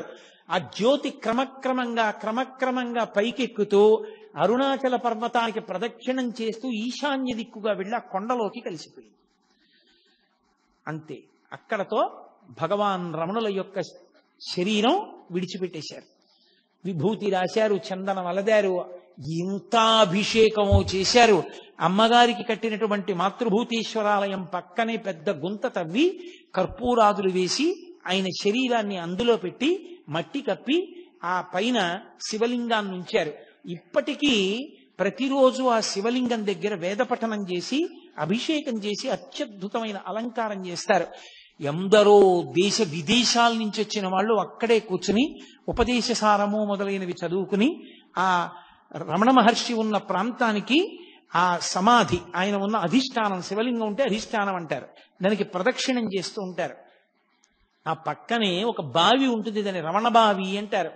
రమణ మహర్షి తల్లిగారు అళగమ్మ గారి శరీరం విడిచిపెట్టినప్పుడు సమాధి కట్టిన రోజుల్లో అక్కడ కావలసినంత నీరు దొరకకపోతే ఎక్కడికో పాలితీర్థానికి వెళ్ళి నీళ్లు పట్టుకొస్తుండేవారు. శవానికి నీళ్లు పోసినప్పుడు కూడా ఆ నీళ్లు అంత దూరం వెళ్ళి తెస్తున్నారని రమణ మహర్షి ఒక చోట కూర్చుని చేత్తో ఇలా అన్నారు. ఇలా అన్నారు కదా భగవానులని తవ్వారు. తవ్వితే అక్కడ జలపడింది. ఇప్పటికీ ఇది తిరువన్నామలై అంతా ఎండిపోతుంది, కానీ ఆ నూతిలో నీళ్లు మాత్రం ఎప్పుడూ ఎండవు. దాన్ని రమణబావి అని పిలుస్తారు. దాన్ని అఘశమన తీర్థము అని పిలుస్తారు. అఘములంటే పాపములు, పాపములను శమింపచేయగలిగిన తీర్థము రమణ తీర్థము, అఘశమన తీర్థము. రమణులు ఉన్నంత కాలం కూడా ఆ అందులో ఉన్నటువంటి తీర్థంతోటే మాతృభూతేశ్వరాలయంలో అర్చనలన్నీ జరుగుతూ ఉండేవి.